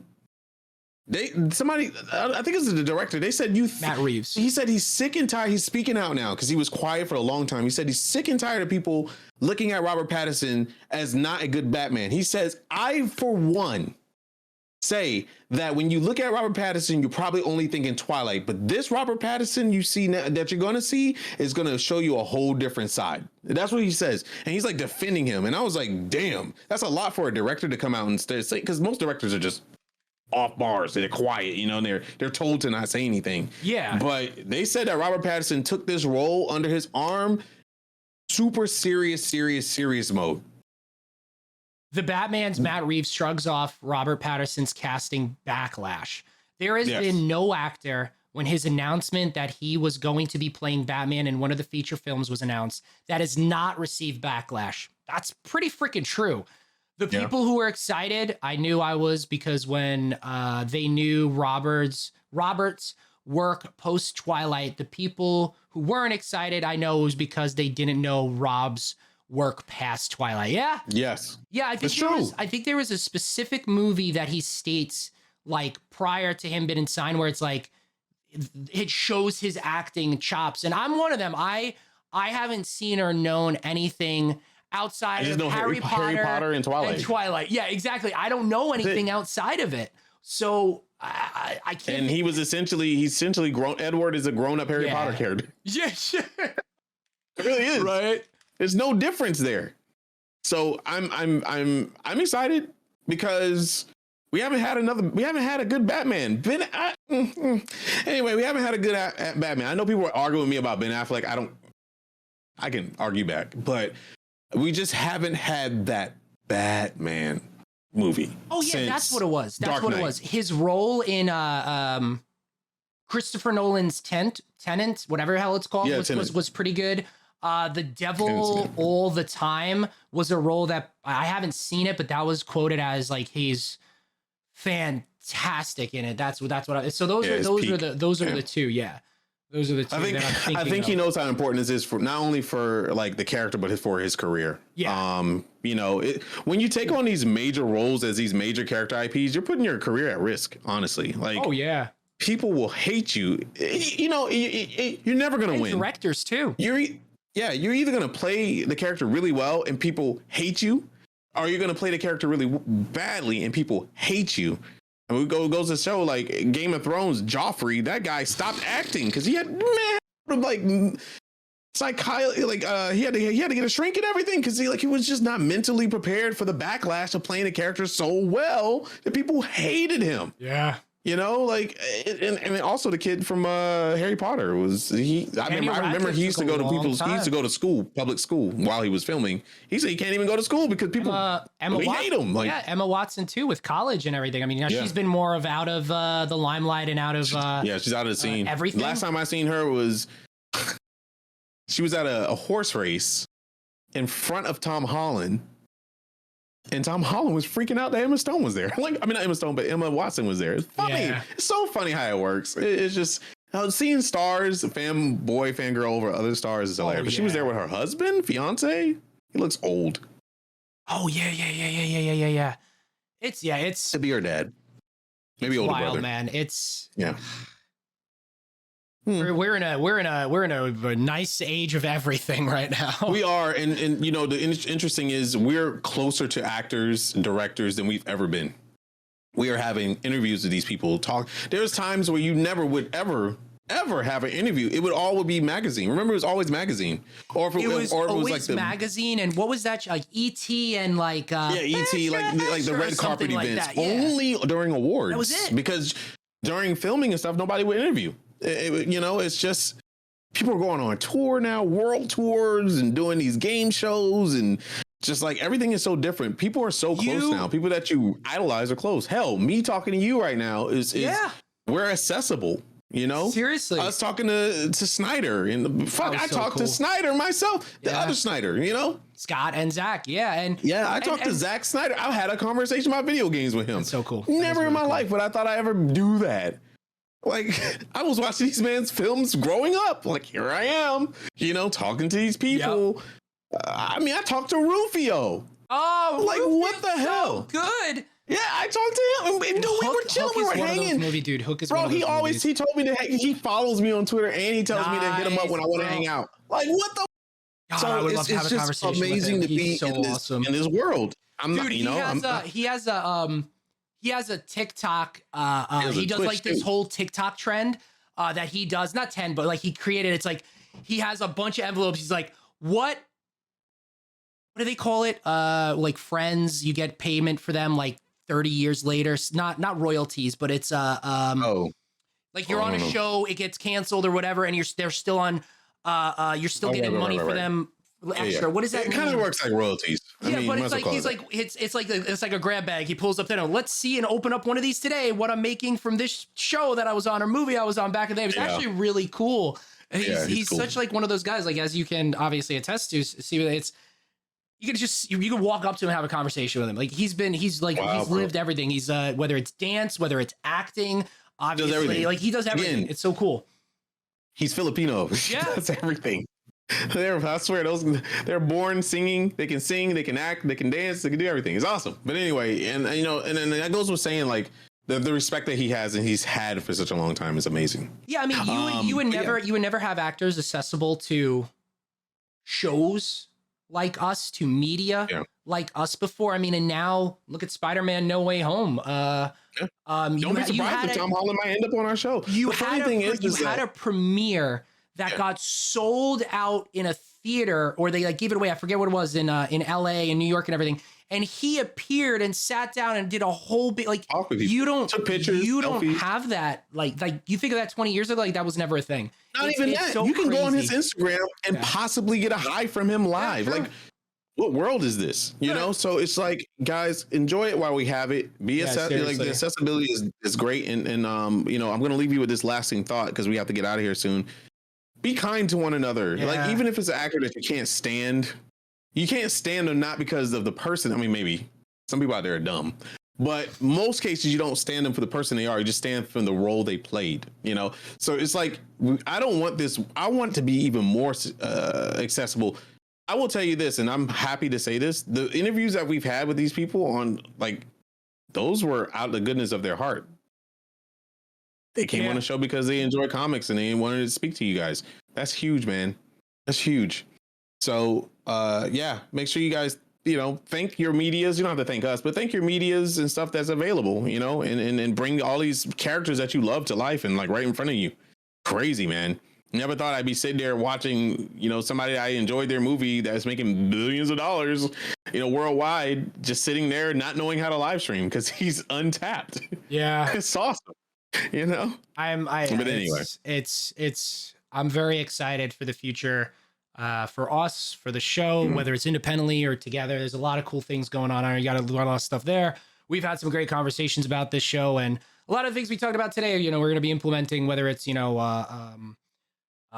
being able to show you better pictures of things like when it came to Moon Knight and some of the things we were discussing before and trailers, which you got to figure out though. That's still an interesting one, but yeah, we want it. This is going to be a fun, ever expanding experience here. And 2022 is going to be fucking awesome, man. I'm really excited. Yeah. We're in baby mode right now, honestly, but when things heat up, we're personally going to be the same peeps. Even if we had Dwayne Johnson sitting on the show, we're going to be I'll be still fanboying in front of people and having fun and laughing and joking and stuff. I mean, it's interesting. I honestly thought Mark Thompson was going to hate me or like be like, what the hell is wrong with this guy? But I was just so excited to have him on because I was like, dude, you got me through so many work nights, you know, like it's awesome. And, you know, he was fanboying just as much as we were, which is awesome. Like it's just great. Scott Snyder, how we were having the conversation with him and just everything was so human with him and how we were really bouncing off our personal experiences and for as big as he is and everything that he does, like so many parallels with streaming and wanting to be a writer or an artist in this world, like where you start, what you focus on, how to move. Like it was both of those and everyone with Steven, Declan, Mark, Scott. I know I'm forgetting a lot of people, Jason, Charles, like it's Will, it's all been, you know, the people that we've had on here are truly amazing and they're not dicks. I mean, like I said, they did it out of goodness of their heart. I mean, they took time out of their, I mean, Charles Soule, man, I was super surprised. On the Council of Star Wars, like, that's insane. I was just super surprised he did the interview. Yeah, it was awesome. These people cost money, you know, so I'm so surprised that they were so happy and they want to come back. Yeah. That's the thing. That's dope. But anyway, I do need you guys' advice. Would you like having voice actresses and voice actors on the show? I have access to a lot. Would you like seeing people that you've listened to for such a long time actually have a face live in person? If you do, let us know. Let us know. Because you know, Dave Fenoy, a god when it comes to voice acting, probably can get him on. Christia Bajos, my acting coach, who does voices that you would not believe. She's like in everything lately. She was in Arcane, she's in League of Legends, she was in Call of Duty, she was in Far Cry 6. She was, all these games that come out, she's in. Literally every time I touch a video game, she's like, "Did you see me? Did you hear me?" I'm like, "What? You're in this again? Yeah, damn." Psychonauts, I can go for it. Aren't you in at this point? Yes. Okay. So when she says yes, and Piper says definitely. All right. Cool. Yeah. So, you know, voice your opinions. Make sure you have questions and stuff. We'll announce the people coming through. Some of the big names that we're working on is James Ham from Insomniac Games. He's going to be the one that is the lead animator and he does other things too. He wears many hats. But if you enjoyed Spider-Man Remastered, Spider-Man Miles Morales, Wolverine that's coming out, anything, the swinging animations, the fighting animations, all that stuff, if you enjoyed that, we're going to have him on the show. We'll announce it when it comes. I'm just waiting to hear back from him. I know he's busy right now, but I can't imagine where they are and how deep they are into development now, knowing that the game is supposed to come out next year. Like, I mean, they're probably putting together a trailer cycle for some upcoming stuff. Oh well, no. I mean, so we'll get voice actors on. Here's some homework for you. Go check out Instagram. Wait. Yeah, what's up? Internet. It just gave another hiccup. Sorry. Okay, we're good. Sorry. Oh, okay. Some homework. Go. This woman is stealing my heart. Florence Pugh.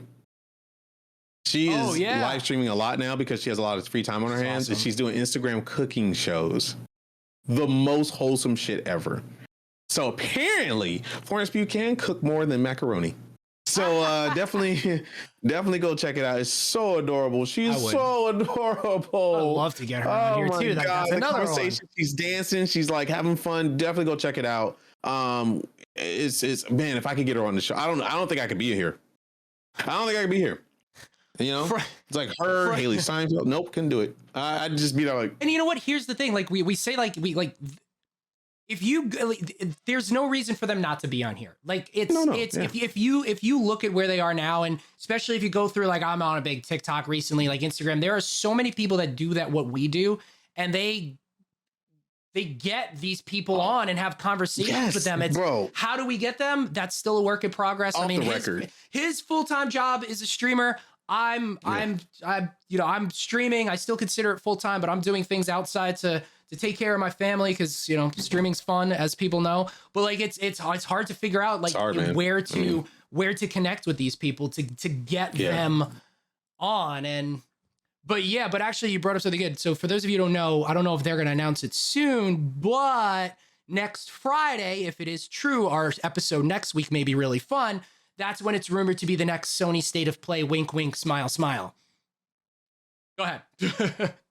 I kind of lost train of thought. I forgot what I was going to say. We were talking about Florence Pugh, Haley Steinfeld, and I said, there's no reason for them not to come on here. And there was something else. I can't be on here if they're here. Actors, actresses, conversations. I can't remember. My brain. My bad. Just goes. No, it's not you. I have a lot on my mind.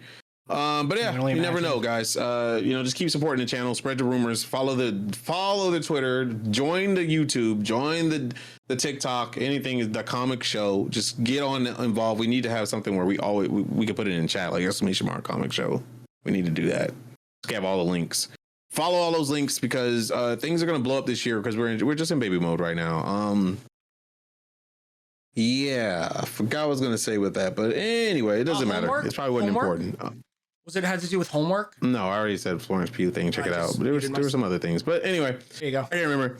Yeah, guys, check it out and go do the things. Anyway, thank you so very much for hanging out with us. That was Comics episode 32. 32, man. Nice. There's some upcoming comics coming out. If you do check out Wukong and all that stuff, let us know what you think about it. Yeah. Very interested in seeing your thoughts on that.